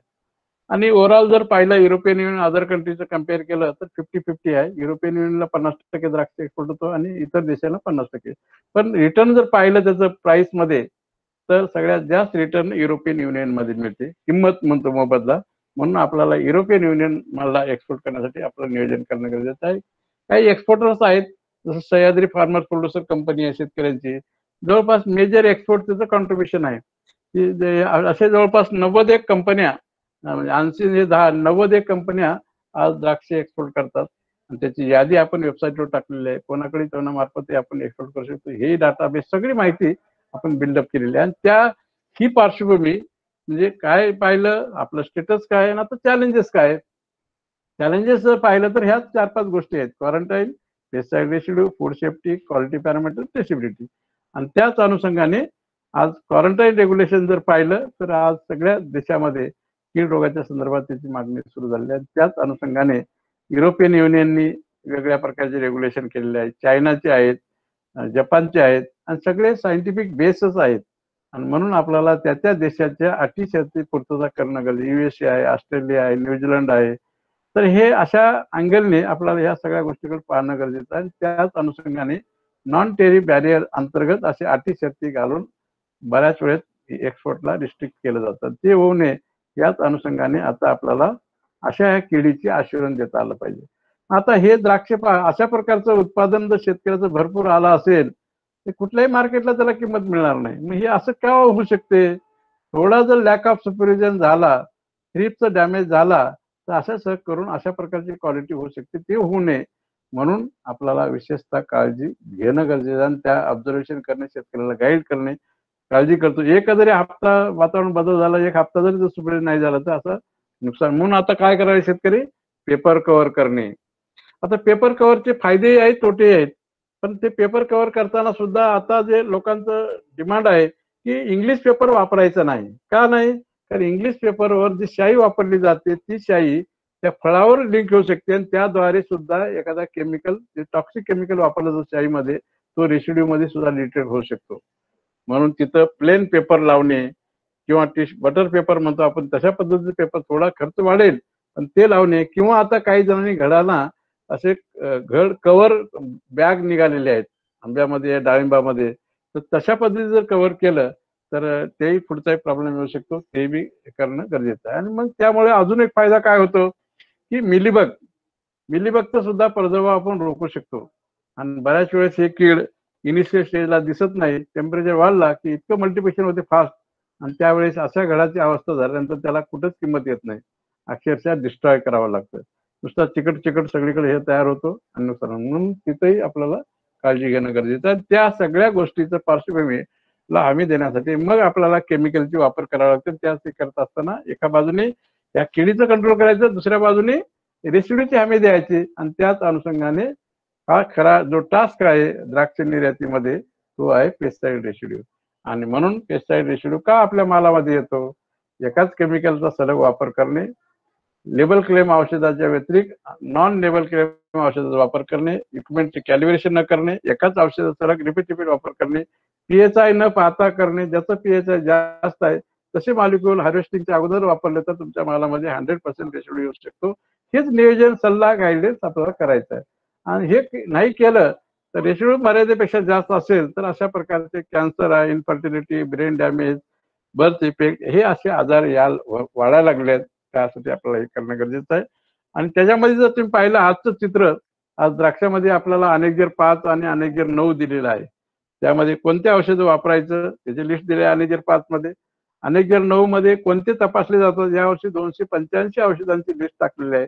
तेवढ्या औषधं तपासणं केलं जातं. आणि विशेषतः मागच्या 2-3 वर्षामध्ये आपण अनालिसिस केलं तर सीपीपीओचे ज्यामध्ये नमुने जास्त फेल होतात, म्हणजे त्याचा रेसिड्यू मर्यादेपेक्षा जास्त येतो. 2 ब्रोमो क्लोरोफेनॉल 173, क्लोरोपायरिफॉस हा सुद्धा नॉन लेबल क्लेम आहे 112. मग अशा केमिकलचा वापर शक्यतो टाळायला लावायचा, कारण ज्याचा रेसिड्यू जास्त येतो त्या मॉलिक्युलला दुसरा अल्टरनेटिव्ह मॉलिक्युल आपण गाईड घाल, त्याची लिस्ट आपल्याकडे दिलेली आहे. आणि म्हणून त्याचा लेबल क्लेम बघायचं, तो सध्या काय वापरतो, त्याचं पीएचआय काय, त्याप्रमाणे सांगायचे हे अल्टरनेट वापर, जे कंट्रोलही होईल आणि रेसिड्यूचं प्रमाण मर्यादित राहील. त्या अनुषंगाने आपल्याला विशेषतः काळजी घेणं गरजेचं आहे. सीपीपीओ आहे, सीसीसी आहे की 2010-11ला सीसीमुळे तर किती मोठा आपल्याकडे इश्यू झाला होता. ते आजही काय आता बऱ्याच प्रमाणात त्याचा वापर कमी झालेला आहे, बंद झालेला आहे. तरी परंतु काही काही ठिकाणी सुरी साईल ऍप्लिकेशन मध्ये ड्रिंचिंग केलं होतं, त्या माहितीमधून आजही काही काही नमुन्यामध्ये सीसीसी आढळून येतो. गेल्या वर्षी साधारणतः 62 सॅम्पल मध्ये आढळून आल्यामुळे इथंच आपण ते कन्साइनमेंट रोखवले, पुढे जाऊ दिलं नाही, त्याचं कन्साइनमेंट करू शकतो. तर अशा पद्धतीचे हे सगळ्या केमिकलच्या बाबतीमध्ये आपल्याला गाईड करणं गरजेचं आहे. आणि त्याच अनुषंगाने प्रत्येक देशांनी आपापले एमआरएल ठरवून दिलेले आहेत. आता चायना आहे, आता हे प्रत्येकाला अधिकार आहे सेफ्टीसाठी आपले आपले एमआरएल नॉर्म ठरवायचे. चायनाने आपले एमआरएल ठरवले, चायनासाठी ह्या मॉलिक्युलचे एमआरएलची आपल्याला हमी दिली. म्हणजेच आज आपण नमुना काढला, रेसिड्यू मॉनिटरिंग प्लॅन चांगल्या प्रकारे इम्प्लिमेंट केला, लेबल क्लेम प्रमाणे औषधं वापरले तर आपण कुठल्याही देशाला रेसिड्यूची हमी देऊ शकतो. आणि आज एक सॅम्पल काढला तर तुम्हाला प्रत्येक देशासाठी वेगवेगळे टेस्ट करायची गरज नाही. एकदा सांगितलं तुम्हाला कुठल्या देशात तपासून पाहिजे, सगळ्या देशासाठी पाहिजे असेल तर सगळ्या देशाला तो पास आहे का नाही, कोणत्या देशाला पास आहे, असा एकच रिपोर्ट आज शेतकऱ्यांना मिळतो. ते सुद्धा आपण व्यवस्था केलेली आहे, चायनाचे एमआरएल आहेत. आता ह्या अनुषंगाने मगाशी तुम्हाला सांगितल्याप्रमाणे साधारणतः गेल्या वर्षाचं 693 बागामध्ये अबो एमआरएल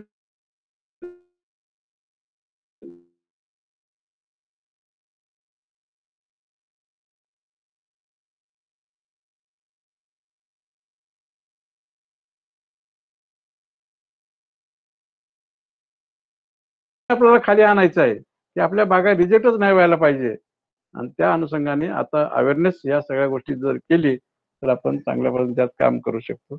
आणि त्या अनुषंगाने European union, China, Indonesia, Russia, Saudi Arabia सगळ्यांनी त्यांचे एमआरएल ठरवलेले आहेत, त्या अनुषंगाने ते मॉनिटरिंग करतात. तर हे सगळे याचे पीएचआय एमआरएल ठरवून दिलेले आहेत. ही माहिती आपण शेतकऱ्याला ह्याची जाणीव माहिती करून देणे, मोबाईल ऍप किंवा व्हॉट्सअपद्वारे सुद्धा तुम्ही हे मेसेज त्यांना देऊ शकता. हे अवेअरनेस करणे, कोणत्या वेळेस कोणतं केमिकल वापरायचं, कमी हे करायचं, त्याचे एनआरसीच्या वेबसाईटवर आहे, तो सल्ला सुद्धा आपण अपडेट डाउनलोड करून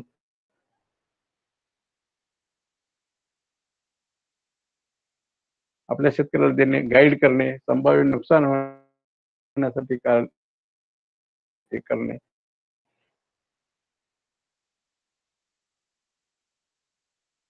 तर अशा याप्रमाणे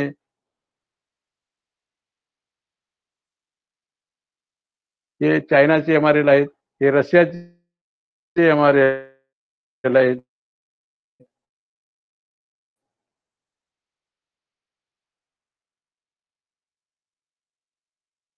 रशियाचे वेगळे, त्याचं पेच आहे, सगळं कम्पॅरिझन केलं रशिया आणि काही काही युरोपियन युनियन पेक्षाही काही काही रशियाचे सुद्धा हायर साईड एमआरएल आहे.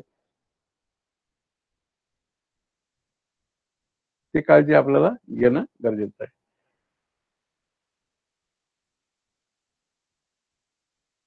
आणि ओव्हरऑल जर तुम्ही पाहिलं, जसं एक्सपोर्टसाठी त्या देशाचे एमआरएल आहेत,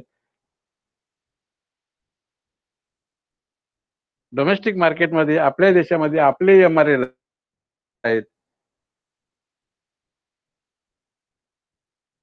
तर हे 10-12 औषधं आपण तपासले, जर आपल्याला एक्सपोर्ट नाही, डोमेस्टिक मध्ये सुद्धा ग्राहकाला रेशोडी फ्री पाहिजे असेल तर 10 औषध तपासले तर आपण इथं रेशोडी फ्री सुद्धा आपल्या द्राक्षाची विक्री करतो.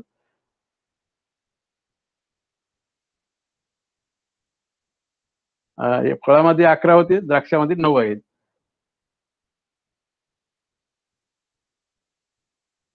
हे फूड सेफ्टी स्टँडर्ड FSIच्या एमआरएल प्रमाणे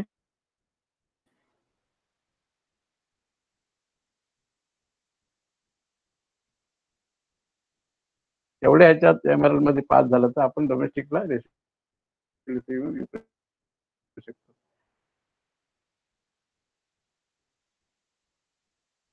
ओव्हरऑल अशा पद्धतीने विशेषतः हे NRCचे अनेक 5 त्या अनुषंगाने जसं आपण काल ग्लोबल गॅप बघितला, ऍक्टिव्हिटी करायला आला जात नाही, तर तो काहीच काळजी करणाऱ्याचे आरोग्याची सेफ्टी आहे टाळल्या जातं. आज अशा प्रमाणात बऱ्याच ठिकाणी दिलं जातं. मागच्या नंतर 2-3 वर्षांनी त्याला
आणि आम्ही देणे या सगळ्या गोष्टी आपल्याला करणं गरजेचं आहे.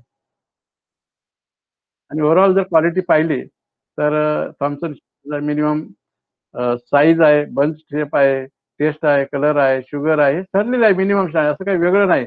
पण ते त्या पद्धतीने त्या बागेमध्ये येणे, त्याचं क्लासिफिकेशन सुद्धा आपण आता एक्स्ट्रा क्लास 1 आणि क्लास 2 ग्रेडिंग केलेलं आहे. साधारणतः आपले द्राक्ष क्लास 1 ग्रेडचे एक्सपोर्ट होतात, ते करणं गरजेचं आहे. त्याच अनुषंगाने अशा प्रकारचं आता ऍडव्हान्स पॅकिंग आपण एकाच पॅनेटमध्ये हे 2-2 प्रकारचे द्राक्षे, काही आता पुढे 3ही प्रकारचे होऊ शकतं. तर अशा पद्धतीने सगळ्या उत्पादनापासून जर चांगलं काम केलं तर इथं पुढचं काम चांगलं होऊ शकतं. Hello sir. आणि त्या अनुषंगाने पॅकिंग मध्ये आपण चांगल्या पद्धतीने आता एक सिस्टीम तयार केली, पॅकहाऊस ऍक्रिडेशन आणि हॅलो त्याचं इन्स्पेक्शन, खंडे सर. त्या सगळ्या गोष्टी आल्यानंतर मालाचं क्लिनिंग, ग्रेडिंग, सॅनिटेशन, प्रिकुलिंग हे वेळ इस्टॅब्लिश झालेलं आहे. पण हे सगळं करत असताना बॅकवर्ड लिंकेज शेतामध्ये जर काळजी घेतली, चांगली क्वालिटीचं उत्पादन केलं तर पुढच्या व्हॅल्यू ऍड. हा बोला बोला. Sir hello. पीपीटी सर पुन्हा सर शेअर करा. Hello sir. हा बोला बोला. हा सर पीपीटी बोला सर ना. पुन्हा शेअर करा. दिसत हॅलो नाही पीपीटी. हॅलो. हॅलो सर येतोय का आवाज? PPT sir share. सर आवाज येतोय. बरं बरं परत करतो एक मिनिट. हा सर. बर बर बर बर सर करतो एक पुन्हा मिनिट. शेअर करा पीपीटी. हा दिसत नाहीये. करतो करतो. हो बरं सर. बरं करतो, परत करतो. हो सर. हो.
सर आपला आवाज बंद आहे.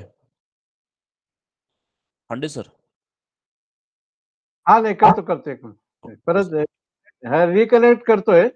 हो हो रिकनेक्ट करतोय एक मिनिट. हो सर.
सर आपला आवाज बंद आहे. सर माईक सर अनम्यूट करा.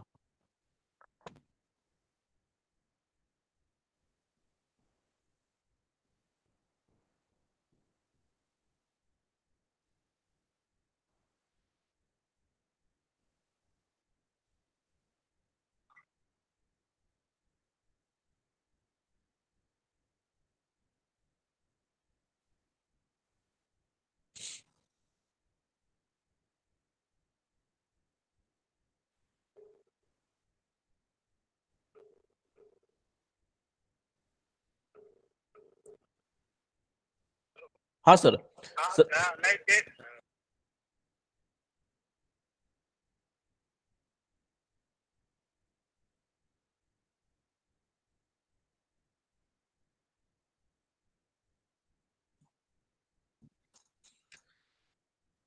सर पुन्हा जॉईन होत आहेत 1-2 मिनिटांमध्ये. थोडं तांत्रिक प्रॉब्लेम आहे.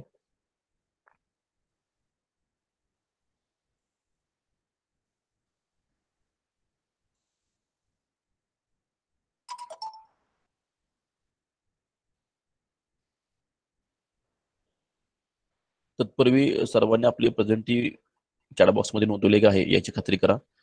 नसेल जर नोंदवली तर पुन्हा तुम्ही चॅट बॉक्स मध्ये आपली प्रेझेंटी नोंदवा. यामध्ये तुमचं नाव, पदनाम, मोबाईल नंबर सजा.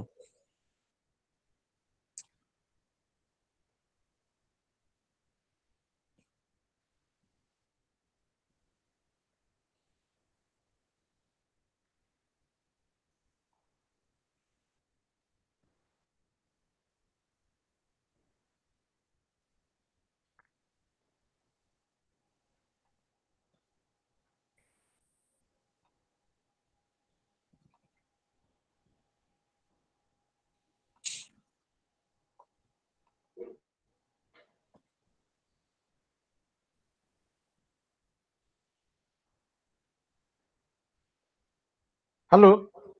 हा सर, दिसते सर. हा, येस सर. तर अशा पद्धतीने उत्पादनापासून आपण आता पॅकिंग पर्यंत आलेलो आहोत. पण उत्पादनामध्ये जर शेतकऱ्यांनी त्या शेतात जर आपण त्याला योग्य प्रकारे निरीक्षण जर उत्पादन केलं तर पुढे ह्या सगळ्या गोष्टी आपण सिस्टीम सेट झालेली आहे. तर ह्या उत्पादनामध्ये झालेली आहे, पण जास्तीत नवीन शेतकऱ्याला आपल्याला तयार करणं गरजेचं आहे आणि त्याला हमी देण्यासाठी आपल्याकडे ट्रेसिबिलिटी नेट सिस्टीम सुरू झालेली आहे. मग ह्या साधारणतः आता 2020 साठी आपल्याने RMP रेसिड्यू माउंटिंग केलेलं आहे. त्यामध्ये ऑनलाईन फॉर्म रजिस्ट्रेशनची सोय सुद्धा केलेली आहे. आज आपल्याकडे आज जर तुम्ही पाहिलं आता वेबसाईटवर कांद्यासाठी ओनियन नेट सुरू झालेले आहे, अदर फ्रूटसाठी नेट सुरू झाले, जवळपास 8 नेट सुरू झालेले आहेत. म्हणजे हळूहळू सगळ्या पिकासाठी आता या 2 वर्षामध्ये आपण ट्रेसिबिलिटी नेटमध्ये आणणार आहोत. आणि त्याच अनुषंगाने या सगळ्या गोष्टीला जर अश्युरन्स द्यायचा असेल तर ट्रेसिबिलिटी हा आता इथून पुढे फार महत्वाचा आहे. एक्सपोर्टमध्ये विशेषतः फळं आणि भाजीपाल्यामध्ये हायली पेरिशेबल आहे, तिथं रेसिड्यूचा मेजर प्रॉब्लेम येतो. उत्पादनापासूनची हमी देण्यासाठी ही ट्रेसिबिलिटी नेट सिस्टीम सुरू करणं गरजेचं आहे. आणि त्याच अनुषंगाने ही सिस्टीम पहिला आपण एक्सपोर्टसाठी करत होतो, आता आपल्याला दोन्ही मार्केटसाठी एक्सपोर्ट आणि डोमेस्टिक मार्केटमध्ये करायचं. आणि आज जर हे चित्र पाहिलं, हे ट्रेसिबिलिटी नेट फक्त महाराष्ट्रासाठी नाही आहे, पूर्ण देशासाठी आहे. पण महाराष्ट्राने एक पुढाकार घेऊन फलोत्पादन पिकामध्ये आपण चांगल्या पद्धतीने ओळख निर्माण केलेली आहे. जवळपास 80% काम ट्रेसिबिलिटीमध्ये ऑनलाईन फॉर्म रजिस्ट्रेशन पासूनचं काम महाराष्ट्रामध्ये चालते. आणि ओव्हरऑल चित्र जर तुम्ही पाहिलं तर Maharashtra, Karnataka, Andhra Pradesh, Gujarat, Tamil Nadu, Telangana, MP, UP, West Bengal हे राज्य आता ह्याच्यामध्ये पुढे येताना दिसतात. आणि त्या नेटमध्ये आता आपल्या जर पाहिलं तर आपण जवळपास 75 ते 80% काम महाराष्ट्रात ते आता आपल्याला वाढवायचं आहे. आणि यावर्षी तुम्ही जर पाहिलं द्राक्षामध्ये 45,000 रजिस्ट्रेशन झाले, आंब्यामध्ये 10,000 रजिस्ट्रेशन झालं या वर्षाचं, डाळिंबामध्ये 2,000 झालेले आहे, भाजीपाल्यामध्ये 2,000 आहे, आणि सिट्रस नेटमध्ये 800 रजिस्ट्रेशन झालेले आहे.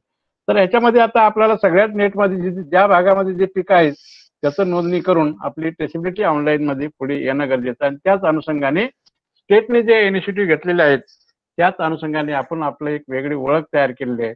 आणि त्याच अनुषंगाने ह्या सगळ्या पिकामध्ये, भाजीपाल्यामध्ये, डाळिंबामध्ये, द्राक्षामध्ये एक सिस्टीम सुरू केल्यामुळेच हे 3 टायर सिस्टीम आहे, स्टेट, डिव्हिजन आणि डिस्ट्रिक्ट.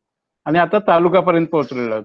आणि तालुक्यातून परत विलेज पर्यंत म्हणजे कृषी सहाय्यकाला सुद्धा आपण तपासणी अधिकारी डिक्लेअर केलं. म्हणजे विलेज ते स्टेट ते ग्लोबल मार्केट अशा पद्धतीची आपण सिस्टीम तयार केलेली आहे. आणि त्या अनुषंगाने रजिस्ट्रेशन करणे, नोडल ऑफिसर, इन्स्पेक्शन करणे, फायटोसॅनिटरी या सगळ्यासाठी पूर्वी आपण ठराविक ऑफिसर नेमत होतो, आता सगळ्यांनाच आपण हा दर्जा दिलेला आहे. आणि त्याचा फायदा करण्यासाठी हे सगळं इम्प्लिमेंट करायचं असेल तर आपल्याला ही सिस्टीम आहे. ग्रेपनेटमध्ये सगळे स्टेक होल्डर एकत्रित काम करतात आणि म्हणून ह्याचा रिझल्ट दिसतो. अपेडा आहे, NRC ग्रेप आहे, गव्हर्नमेंट ऑफ इंडिया आहे, स्टेट गव्हर्नमेंट आहे, ग्रेप ग्रोवर्स आहे, रेसिड्यू लॅब आहे, एगमार्क आहे, एक्सपोर्टर्स आहे, या सगळ्यांना आपण लिंक केलेलं आहे. त्यामध्ये रजिस्ट्रेशन, इन्स्पेक्शन, फायटोसॅनिटरी हे काम स्टेट गव्हर्नमेंट करते. आणि त्या अनुषंगाने आपण 34 जिल्ह्याला नोंदणी केलेली आहे. पण त्या सिस्टीम प्रमाणे, त्या पिकाप्रमाणे हे काम केलं जातं. द्राक्षाचं पाहिलं तर 13-14 जिल्हे आहेत. पण जर एखाद्या भागामध्ये काही भागात जर घेत असतील तर त्या ठिकाणी सुद्धा त्याची नोंदणी करण्याची आपण 34 जिल्ह्याला लागू केलेलं आहे. आणि साधारणतः आता याची मुदत 31 डिसेंबरला संपलेली आहे. आणि पुढे जर पाहिजे असेल तर अजून आपल्याला काही दिवस मागणी यायला लागली तर लेट फी भरून आपण एक 15-20 तारखेपर्यंत, जानेवारीपर्यंत आपण वाढवण्याची शक्यता आपल्याला विनंती करतो. जर चुकून काही शेतकरी किंवा लेट पूर्णिंग वाले असतील तर त्याचाही आपल्याला उपयोग करून घेता येईल. त्याच्याप्रमाणे अप्रोच झाला तर ते आपण देणार आहोत. तर अशा पद्धतीने हे सगळे RMP डॉक्युमेंटमध्ये कोणी काय करायचं, शेतकऱ्यांनी काय करायचं, आपल्या डिपार्टमेंटनी काय करायचं, रेकॉर्ड काय ठेवायचे, सिस्टीम ठरवून दिलेली आहे. SOP म्हणतो आपण, एसओपी ठरवून दिलेल्या एसओपी प्रमाणे प्रत्येकाने काम करायचं आहे. आणि त्या अनुषंगाने त्या ज्या आता लेटेस्ट काही देशाचे काही वेगळ्या प्रकारचे एसओपी आलेले आहेत. जसं आता कॅनडा, आता आपण पाहिलं कॅनडा, अमेरिका मोठं ह्यूज मार्केट आहे, पण तिथं आपण एक्सपोर्ट करत नाही, कारण त्यांच्या एसओपी आता आलेले आहेत आणि त्या एसओपी प्रमाणे आता आपण काम करायला सुरुवात केली.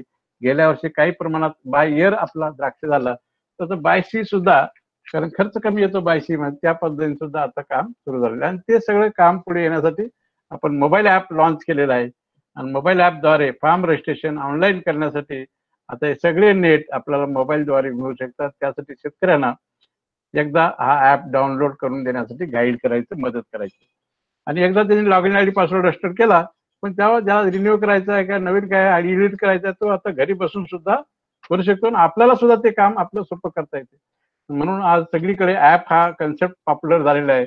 आपण एक्सपोर्ट मध्ये सुद्धा मोबाईल ऍप आणलेला आहे आणि त्यामध्ये तुम्हाला स्टेटस कळते की आपला अर्ज केल्यानंतर शेतकऱ्याला कळते कुठं अर्ज आहे, पेंडिंग आहे का, झाल्याबरोबर त्याला मेसेज जातो.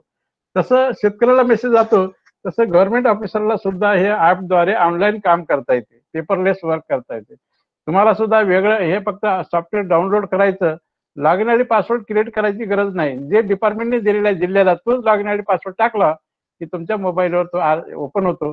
तुमच्या कार्यक्षेत्रामध्ये जर काही अर्ज आले असतील तर तुम्हाला दिसतात, ते तुम्ही प्रोसेस करायचं जाऊन आणि केला की त्याचं रजिस्ट्रेशन प्रोसेस होऊन जाते. तर अशा पद्धतीने हे करण्यासाठी हे फार्मचं ट्रेसिबिलिटी आपण सिस्टीम सुरू केलेली आहे. 12 डिजिटचा कोड नंबर, जसं आधार कार्ड आपल्याला मिळतो आपल्या ट्रेसिबिलिटीसाठी, प्रत्येक व्यक्तीचं ट्रेसिबिलिटी तयार केलेलं आहे, तसं फार्मचं हे ट्रेसिबिलिटी कोड आहे. Farm state code, district code, taluka code, farm code, plot code, तसं आता आपल्याला या सगळ्या फार्मचं बागेचं ट्रेसिबिलिटी नेट अंतर्गत, आणि आता याला जीपीएस द्वारे सुद्धा आपण लिंक करतोय. म्हणजे तो कोड नंबर टाकला की त्या बागेची सगळी हिस्ट्री बसल्या जागी आपल्याला मिळू शकते. अशा पद्धतीने हे कोडिंग बारकोड पर्यंत आपण आता याच्यामध्ये पोहोचलेलं आहे. अजून त्यामध्ये पुढे जातोय आणि ते केल्यानंतर अशा पद्धतीचं फार्म रजिस्ट्रेशन आज प्रत्येक अधिकाऱ्यांनी आपल्या कार्यक्षेत्रात वेगळ्या प्रकारची पिकं असतील तर प्रत्येक शेतकऱ्याकडे हा कोड असलाच पाहिजे, फार्म कोड. जसं आधार कार्ड आज आपल्याकडे आहे. आणि कारण का सांगतो, पुढे चालून कुठल्याही योजनेमध्ये बेनिफिट घ्यायचं असेल, त्या शेतकऱ्याकडे असं आधार कार्ड आहे, फार्म आधार कार्ड, त्याला प्राधान्य योजनेचा फायदा दिला जाणार आहे. कारण त्याला निर्यातक्षम दर्जाची आधी ओळख निर्माण करायचं, आणि जे अधिकारी अशी ओळख जास्त करतील त्याला पहिला तो फायदा घेऊ शकेल. हाही बेनिफिट आहे. आणि त्या अनुषंगाने मार्केटच्या दृष्टिकोनाचा विचार केला तर आता ग्रो सेफ फूड, सुरक्षित अन्न पिकवा ही कॅम्पेन आपण राबवतो. त्यामध्येच रेसिड्यू फ्री एक महत्वाचा भाग आहे आणि त्या अनुषंगाने आज आपल्याकडे संदर्भात जर पाहिलं तर हे सगळ्या गोष्टी या बायोलॉजिकल मॉलिक्युलला सुद्धा आता महत्व यायला लागलं आहे. त्याचाही वापर कसं चांगल्या प्रकारे करता येईल त्या अनुषंगाने चांगले मॉलिक्युल बायोलॉजिकल त्या अनुषंगाने आपल्याला त्याला गाईड करणे आणि एनआरसीने काही बऱ्याचशा टेस्टिंग केलेल्या आहेत आणि ते शिफारस केलेल्या आहेत. अशा मॉलिक्युलचा वापर प्रिव्हेंटिव्ह कंट्रोल जर केला तर प्राथमिक अवस्थेमध्येच रोगाचा, किडीचा प्रसार होऊ नये आणि क्वालिटी मेंटेन करणे, रेसिड्यूचा प्रॉब्लेम मेंटेन करणे, ह्या सगळ्या गोष्टी आपण करू शकतो. तर असे बायोसाइड्स जे CIB ने अप्रूव्ह केलेले मॉलिक्युल आहेत त्याचा वापर करण्यासाठी शेतकऱ्याला गाईड करणे, ह्या सगळ्या गोष्टीचा आपण वापर चांगल्या प्रकारे करू शकतो. आता ह्या अँगलने जर पाहिलं फ्युचरमध्ये आता येणाऱ्या 4-5 वर्षामध्ये द्राक्षामध्ये कशा प्रकारे डेव्हलपमेंट होणार आहे त्याचाही आपल्याला विजन असलं पाहिजे. आणि त्यामध्ये जर पाहिलं तर आता लोकांना चांगला एकदम ग्लेज असणारा द्राक्ष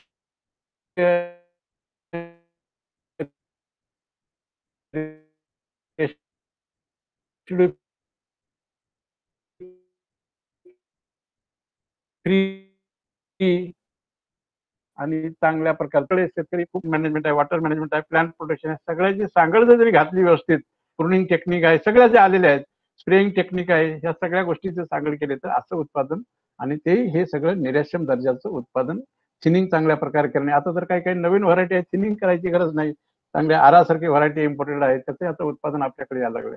आणि पुढे चालून आज आपल्याला हे नवीन वाटत असेल तर आज बाहेरच्या देशामध्ये मशीन हार्वेस्टिंग सुरू झालेले आहे. आज आपण पाहतो 5-6 वर्षापूर्वी आपण म्हणत होतो मशीनद्वारे हार्वेस्टिंग केलं जातं का, सोयाबीन आहे सगळीकडे आज मोठ्या प्रमाणात मळणी यंत्राचा वापर ट्रॅक्टर माउंटेड सुरू झालेला आहे. आज द्राक्ष इंडस्ट्रीमध्ये सगळीकडे लेबर प्रॉब्लेम हा मेजर आहे, प्रुनिंग करायचं आहे, हार्वेस्टिंग करायचं आहे, सेन्सर बेस हार्वेस्टर आलेले आहेत आणि त्या पद्धतीने सगळ्या गोष्टी पटापट जसं पाहिजे तसे करून क्लीन करून हे करणं चाललेलं आहे. तर अशा ह्या टेक्निक आता हळूहळू आपल्याकडे यायला लागलेत आणि त्या ग्रुपमध्ये मशिनरी घेऊन जसं spray pump, electrostatic spray pump 5-6 वर्षामध्ये पूर्वी कोणी वापरत नव्हतं, कारण खूप रिझल्ट चांगले होते. 15-15 लाख रुपये किंमत होती. आज असे बरेच मोठमोठ्या शेतकऱ्याकडे group of spray pump, electrostatic spray pump आहेत. आणि आता पुढे जर तुम्ही पाहिला स्प्रेचा, तर त्यालाही मागे टाकून आता ड्रोन स्प्रे पंप पुढे यायला लागलेत. 10 मिनिटांमध्ये 1 हेक्टर क्षेत्र कमी पाण्यात कमी औषधामध्ये सुद्धा फवारणी करते, म्हणून ड्रोन टेक्नॉलॉजी सुद्धा आता खूप पॉप्युलर होताना दिसते. त्याचे ट्रायल चालू आहेत. तर असे हे बदलत्यानुसार त्या ट्रेडमध्ये बदलणं गरजेचं आहे. मग हार्वेस्टिंग मध्ये आहे, स्टोरेज मध्ये आहे, ट्रान्सपोर्ट मध्ये आहे. तर या प्लॅस्टिक क्रेटचा वापर चांगल्या प्रकारे होताना दिसतो. आता काही ठिकाणी अशा ट्रॉली आहेत. आज आपण पहा बागेमध्ये सगळी मुवमेंट आज यंत्रानं होते, मग त्याद्वारे सुद्धा मुवमेंट आता तिथेही ट्रान्सपोर्ट हार्वेस्ट केला बागेतला की लगेच त्या क्रेट त्यावर टाकला की लगेच पॅक हाऊसला चाललंय. म्हणजे जेवढा फ्रेश माल हार्वेस्ट केलेला तेवढा पॅक हाऊसला आला, मग तिथं प्रिक्युलिंग कोल्ड स्टोरेज केला तर त्याची शेल्फ लाईफ अजून वाढू शकते. तर ही कोल्ड चेन मॅनेजमेंट सुद्धा चांगल्या प्रमाणात द्राक्षामध्ये आलेले. मग तिथं आल्यानंतर पॅक हाऊसमध्ये हे चांगल्या प्रकारे सॉर्टिंग, ग्रेडिंग, पॅकिंग करणे, प्रिक्युलिंग करणे आणि मग तो ज्या डेस्टिनेशनला चाललाय तिथं चांगल्या पद्धतीने जास्तीत जास्त कसं टिकेल या अनुषंगाने त्याची काळजी घेतली जाते. तर अशा अँगलने आज आपण पाहतो, आज कुठेही गरजेच्या ठिकाणी घ्याल तर तुम्हाला मास्क लावा हे सगळं, पण द्राक्ष ह्या पॅक हाऊस मध्ये आपण कितीतरी वर्षापासून सगळे हँड सॅनिटायझर आहे, मास्क आहे, हेडला आहे, ॲप्रॉन आहे, सगळं वापरलं जातं. का तर कॉन्टॅमिनेशन होऊ नये हा त्यामागचा उद्देश आहे. तर अशा पद्धतीची सिस्टीम करत असताना उत्पादनामध्ये सुद्धा आपल्याला विशेष काळजी घेणं गरजेचं आहे. हे कॅनडाचे ग्रेप आहेत, अशा पद्धतीने केले जातात. आणि असं हे स्पेनचे ग्रेप आहेत. म्हणजे कॉम्पिटेटिव्ह देशचे सुद्धा द्राक्षे कशी आहेत, कशी पॅकिंग करतात, त्यातही आपण आता त्यालाही मागे टाकून आपणही पुढे आता अशा पद्धतीची पॅकिंग आता येताना दिसते. ही याच्यामध्ये 3 प्रकारचे तिरंगा पॅकिंग म्हणतात आपण, 3 कलरचे पॅकिंग करणे, स्मार्ट पॅकिंग आहे. ट्रान्सपोर्ट मध्ये प्रवासामध्ये सुद्धा एक छोटासा असा कप घेतला की 15-20 बेरी खाल्या की झालं, काही करायची गरज नाही, ग्रेडियर माल फ्रेश मिळू शकतो आणि टेस्टी. तर अशा प्रकारचं पॅकिंग आता पुढे येताना दिसते आणि ती गरज, पण त्यामध्ये क्वालिटी असलं तरच ह्या पॅकिंगला महत्व आहे. आणि क्वालिटी शेतकऱ्याच्या शेतात उत्पादन होते. नंतर क्वालिटीमध्ये कोणी इम्प्रुव्हमेंट करणं त्याचं प्रेझेंटेशन ह्या गोष्टी करू शकतो. म्हणून त्या अनुषंगाने पुढे चालून अशा प्रकारचं पॅकिंग आता बाजारात आपल्याही देशामध्ये येताना दिसते. असं छोटे छोटे पॅक, काही खर्च जास्त येत नाही, पण लुक बघा आणि अप्रोच आहे, इझिली डिस्पोजल आहे. जसं पाहिजे तेवढे द्राक्ष खाले झालं. जसं त्याच्याही पुढे जाऊन बेदाण्यामध्ये सुद्धा आता खूप चांगल्या प्रकारची पॅकिंग यायला लागली क्रिसमस मध्ये. तर ही गरज सुद्धा आता क्वालिटी बरोबर पॅकिंगकडे वळणं गरजेचं आहे. आणि त्या अनुषंगाने ह्या सगळ्या गोष्टी जर आपण पाहिलं तर वेगवेगळ्या प्रकारचे एक्झिबिशन सगळ्या देशात भरले जातात. आणि ओव्हरऑल जर तुम्ही पाहिलं तर स्टेप बाय स्टेप आपल्याला ह्या सगळ्या गोष्टीमध्ये जायचं झालं तर अशा अँगलने बदल पुढे येणाऱ्या फ्युचर मधल्या आव्हानं, संधी, आता आपण जे करतो त्या बाबी, त्याच्यामध्ये महत्वाचे बदल करणे, त्याला सपोर्ट करणे आणि बाजारपेठेच्या देशाच्या गरजेनुसार आपल्या मालाची ओळख निर्माण करणे, हे सगळा इंटिग्रेटेड अप्रोच तयार करून आपली एक वेगळी ओळख तयार करणं गरजेचं आहे. ती आपण केलेली आहे. ते टिकून ठेवणे आणि त्यामध्ये जास्तीत जास्त शेतकरी इन्व्हॉल्व्ह करून जास्तीत जास्त त्या दर्जाचं माल उत्पादन करून डोमेस्टिक मार्केट आणि एक्सपोर्ट दोन्ही मार्केटसाठी आपल्या द्राक्षाची ओळख लोकांनी आवर्जून जास्त द्राक्ष खाल्ले पाहिजेत, अशी आपल्या द्राक्षाची ओळख तयार करायची असेल तर ग्रो सेफ फूड, सुरक्षित अन्न आहे, फळ आहे, ही ओळख, ही ब्रँड आता आपल्याला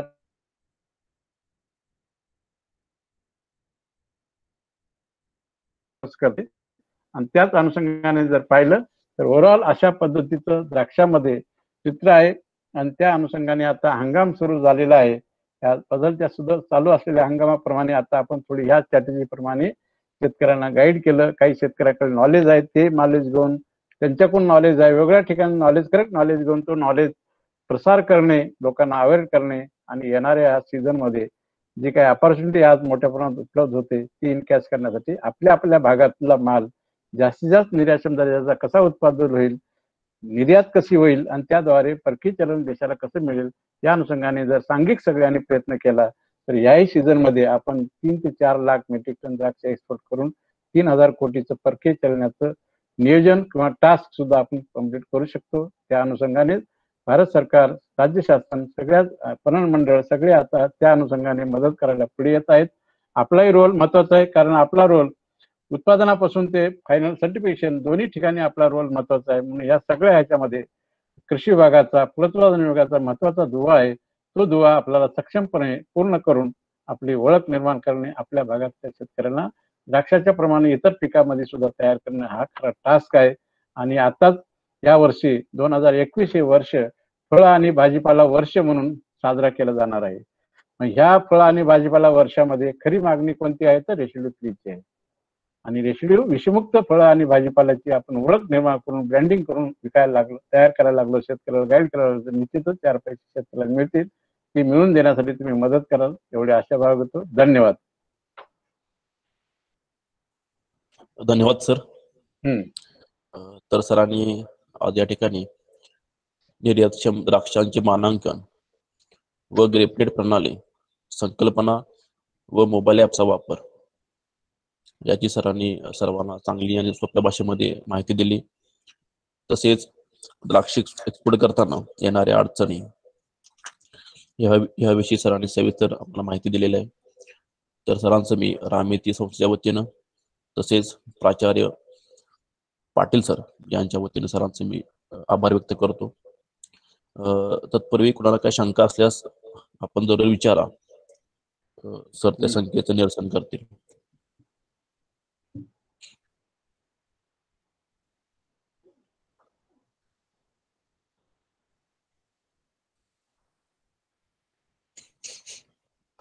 हॅलो.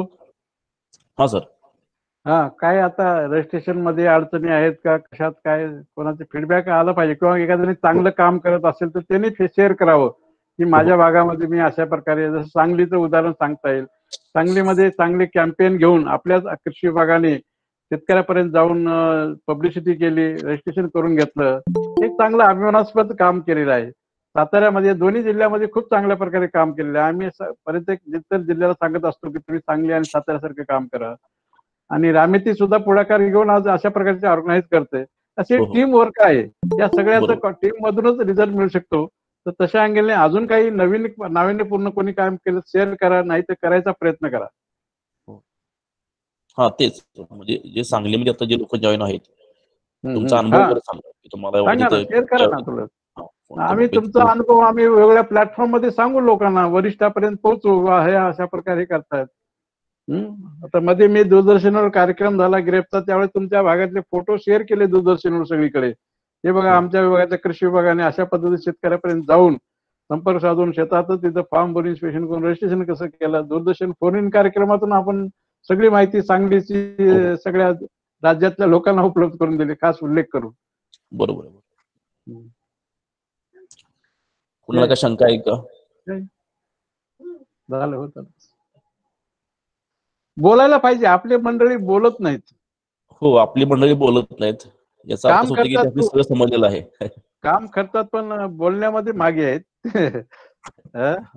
शंका विचारलं पाहिजे. शंका विचारलं पाहिजे, काही डिबेट केलं पाहिजे, शेअरिंग केलं पाहिजे. त्यातून माणसालाही कॉन्फिडन्स येतो. कारण का सांगली आणि तासगाव मध्ये जास्त करून आपण द्राक्ष पिके घेतोय, त्यामुळे 100% शंका पाहिजे तिथं.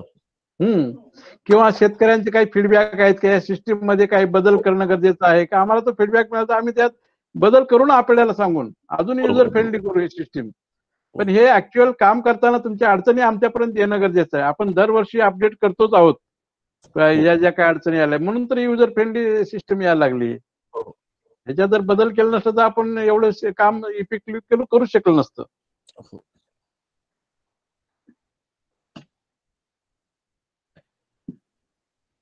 आता हे कल्याणी कोण आहेत मॅडम, त्यांना आपणच विचारू जातो, मीच विचारतो. कल्याणी मॅडम बोला. हा, विचारा सर. आहेत का कल्याणी मॅडम? आहेत ना, कल्याणी हवालदार. हो आहे सर. हा बोला, काय तुमच्या कुठल्या भागात हातकणंगलेमध्ये आहे मी, बादली सजा. हा, काय तुमच्याकडे आहेत का फळबागा?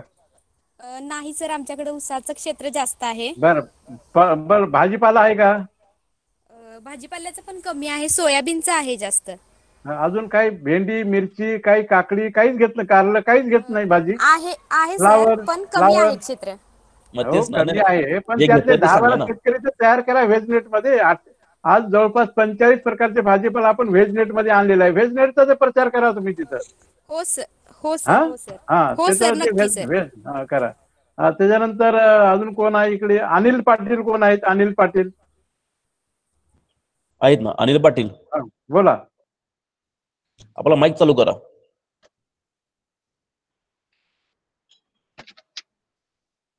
अनिल पाटील. हा सर बोला.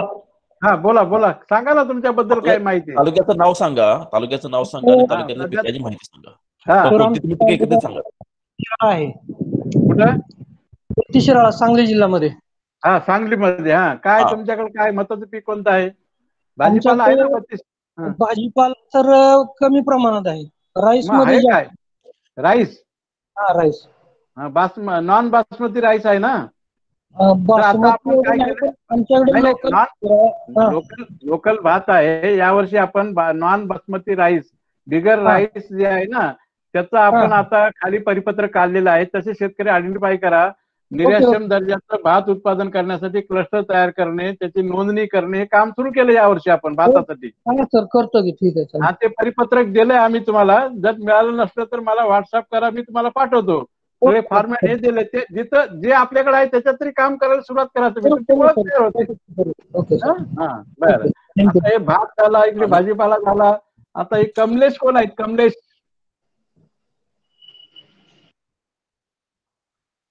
कमलेश आहेत का? कमलेश हा बोला. Yes sir. हा बोला, कुठून? हा आटपाडी सर. हा आटपाडीचा द्राक्षाचाच भाग आहे तुमचा. हा द्राक्षीचा कमी आहे सर. डाळिंबाचा भाग. मग डाळिंबामध्ये अनार नेट मध्ये काही केलंय का रजिस्ट्रेशन? चालू आहे सर. नाही नाही नाही, तुम्ही तुम्ही काही पुढाकार घेऊन केलाय का?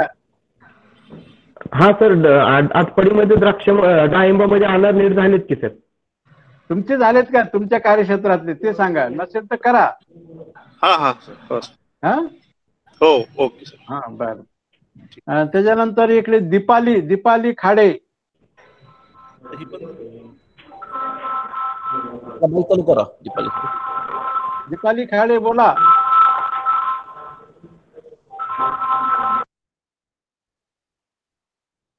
आहेत का दीपाली खाडे? नाही. त्यानंतर खरमाडे कोण आहेत बघा, तासगाव. हा खरमाडे बोला. तासगाव हा सांगलीसाठी द्राक्षासाठी फेमस आहे. तासगाववाले बोला. बोला तासगाव. बोला, खरमाडे कोण आहेत का? असं बोललं पाहिजे. आता मला फीडबॅक कळालं ना तुम्हाला. संदीप खरमाटे. हा सर. हा बोला, खरमाटे बोला सर. हा हा सर, आमची इथं द्राक्ष आहे. द्राक्ष सर मी संदीप खरमाटे, तासगावला कृषी सहाय्यक आहे, तासगाव तालुक्यात. बरं. आमच्या इथं द्राक्षाचं मेजर क्षेत्र आहे. आणि या वर्षी आमच्याकडे द्राक्षाचे सर तालुक्यातून 600 रजिस्ट्रेशन झालेले आहेत. म्हणजे गेल्या वर्षीच्या जवळपास दुप्पट रजिस्ट्रेशन झालेलं आहे. बर, आता या वर्षी रजिस्ट्रेशन जास्त. नाही, तुमच्या कार्यक्षेत्रात किती झाले सांगा. तर माझ्या कार्यक्षेत्रात 40 शेतकऱ्यांचं रजिस्ट्रेशन झालेलं आहे सर. जवळपास 30 हेक्टर तुमचं रजिस्ट्रेशन झालेलं आहे. अभिनंदन. तुमचं चांगलं काम केल्याबद्दल अभिनंदन. आता तशाच पद्धतीने त्या 40 शेतकऱ्याला. आणि सर आंब्याचे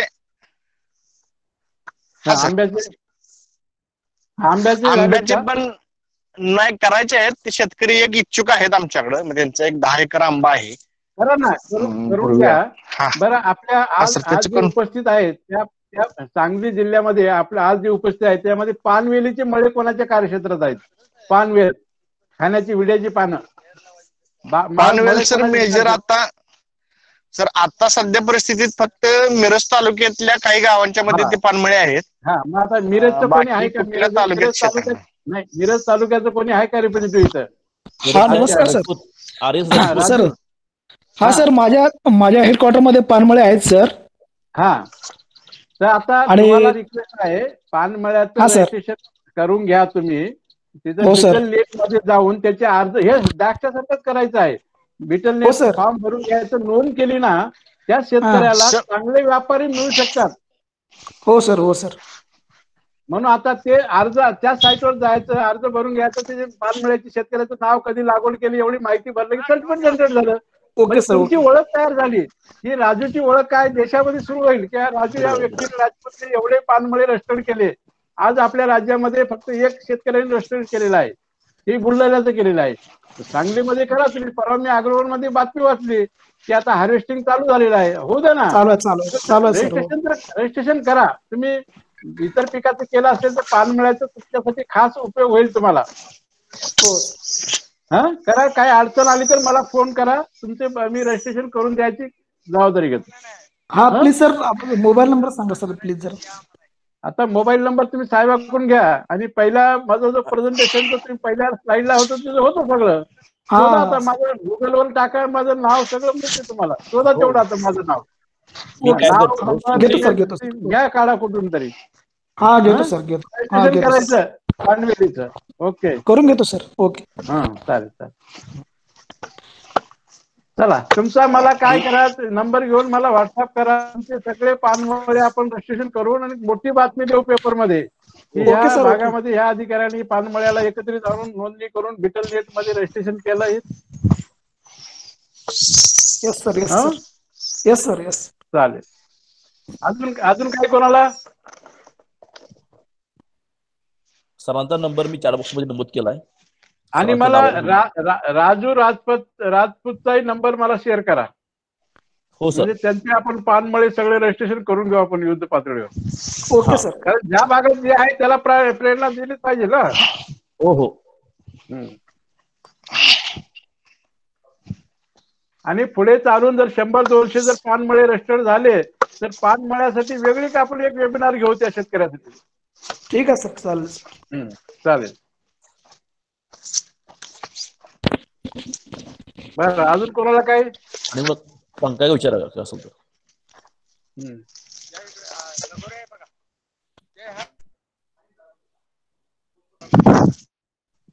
बोला.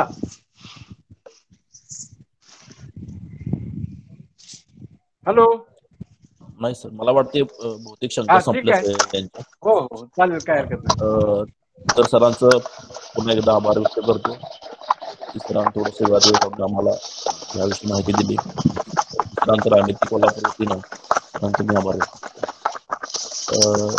तर सर्वांना सूचना आहे की आपण एक 10 मिनिटं थांबायची आहे की आता आपली सर्वांची ऑनलाईन मी हजेरी घेणार आहे आणि त्यानंतर तुम्ही मग एक्झिट व्हायचं आहे. धन्यवाद सर. चालेल. Okay, thank you. हो सर. सर बोलणार आहे.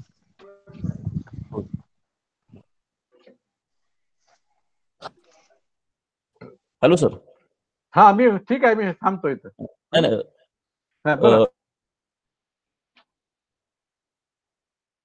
हो ओके, थँक्यू.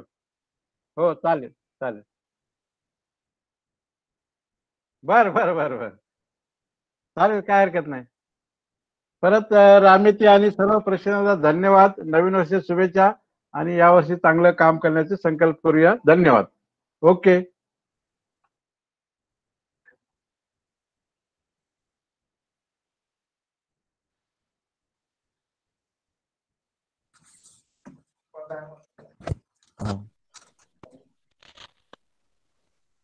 तर आता मी काय करतो, ज्या लोकांनी चॅट बॉक्स मध्ये आपली प्रेझेंट नोंदवलेली आहे त्यांची इथे मी प्रेझेंट नोंदवलेली आहे आणि ज्या आता व्यक्तीचं मी नाव वाचतोय त्यांनी आपली प्रेझेंट चॅट बॉक्स मध्ये नोंदवलेली नाही. जर नाव असलेल्यांच्यापैकी जर आपल्या इथे कोण असेल उपस्थिती तर त्यांनी हजर म्हणून सांगायचं आहे आणि त्यानंतर तुम्ही एक्झिट व्हायचं. एस.बी. पाटील आहेत का? एस.बी. पाटील आहेत का? विष्णू खाडे आहेत का? अजय भंडारे आहेत का? S S. Shinde Gadhinglaj yes sir. आहेत का? हा आहे की. एस.एस. दारवाडकर, संभाजी सुतार,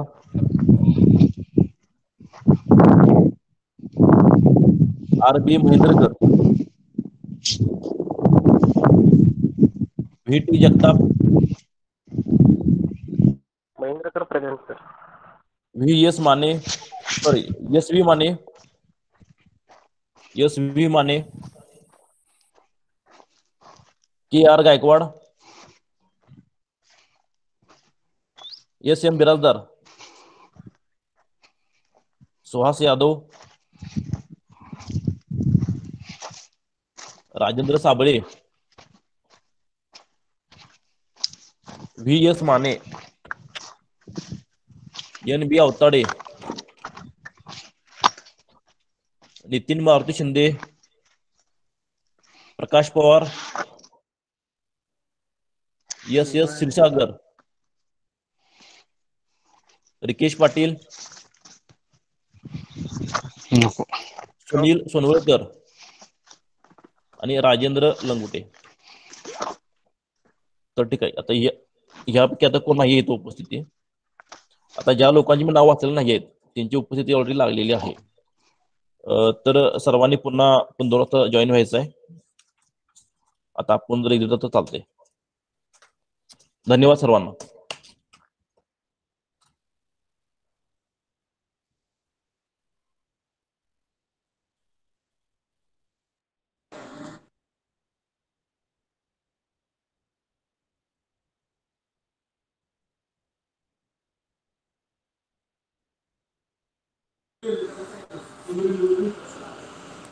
सगळं बंद झालं काय? सगळं बंद झालं वाटतं. केला की. हॅलो हॅलो, हा बोला. सुहास यादवच्या जागेवर मी आहे. रमेश जाधव, तासगाव. काय ते? रमेश जाधव, सुहास यादव आहेत ना मंडळ अधिकारी. हा हा, आता प्रेझेंट घेतली ना, त्याच्या जागेवर रमेश जाधव म्हणून आहे मी. माझी ऑर्डर आहे. सातारा तालुका. त्यांचं नाव काय म्हटलं? सुहास यादव. सुहास यादव. एक ते इलेक्शनला माझी ऑर्डर काढली. हा, हा, 2 मिनिटं नाव बघतो मी. रमेश जाधव. 2 मिनिटं बघतो मी. हा सर, तुम्ही आता नाव घेतलं होतं पण ते मला आता येता आलं नाही. सुहास संभाजी यादव बरोबर आहे ना? सुहास यादव, सुहास संभाजी यादव सर, सुहास संभाजी यादव बरोबर. हा, मग तुमचं नाव सांगा. जागेवर रमेश जाधव, विश्वासराव. मग मला तुम्ही सांगा, तुम्ही काल होता का? होतो की, काल होतो, परवा होतो. स्टार्ट पासून आहे ना? 4 पासून आहे. नोंदवली की मी सकाळ सकाळ नोंदवली. सुहास संभाजी यादव, मकरू, अंगापूर, सातारा. हा, अंगापूर सर. ठीक आहे, ओके, नोंदवले. हो सर, थँक्यू. ओके.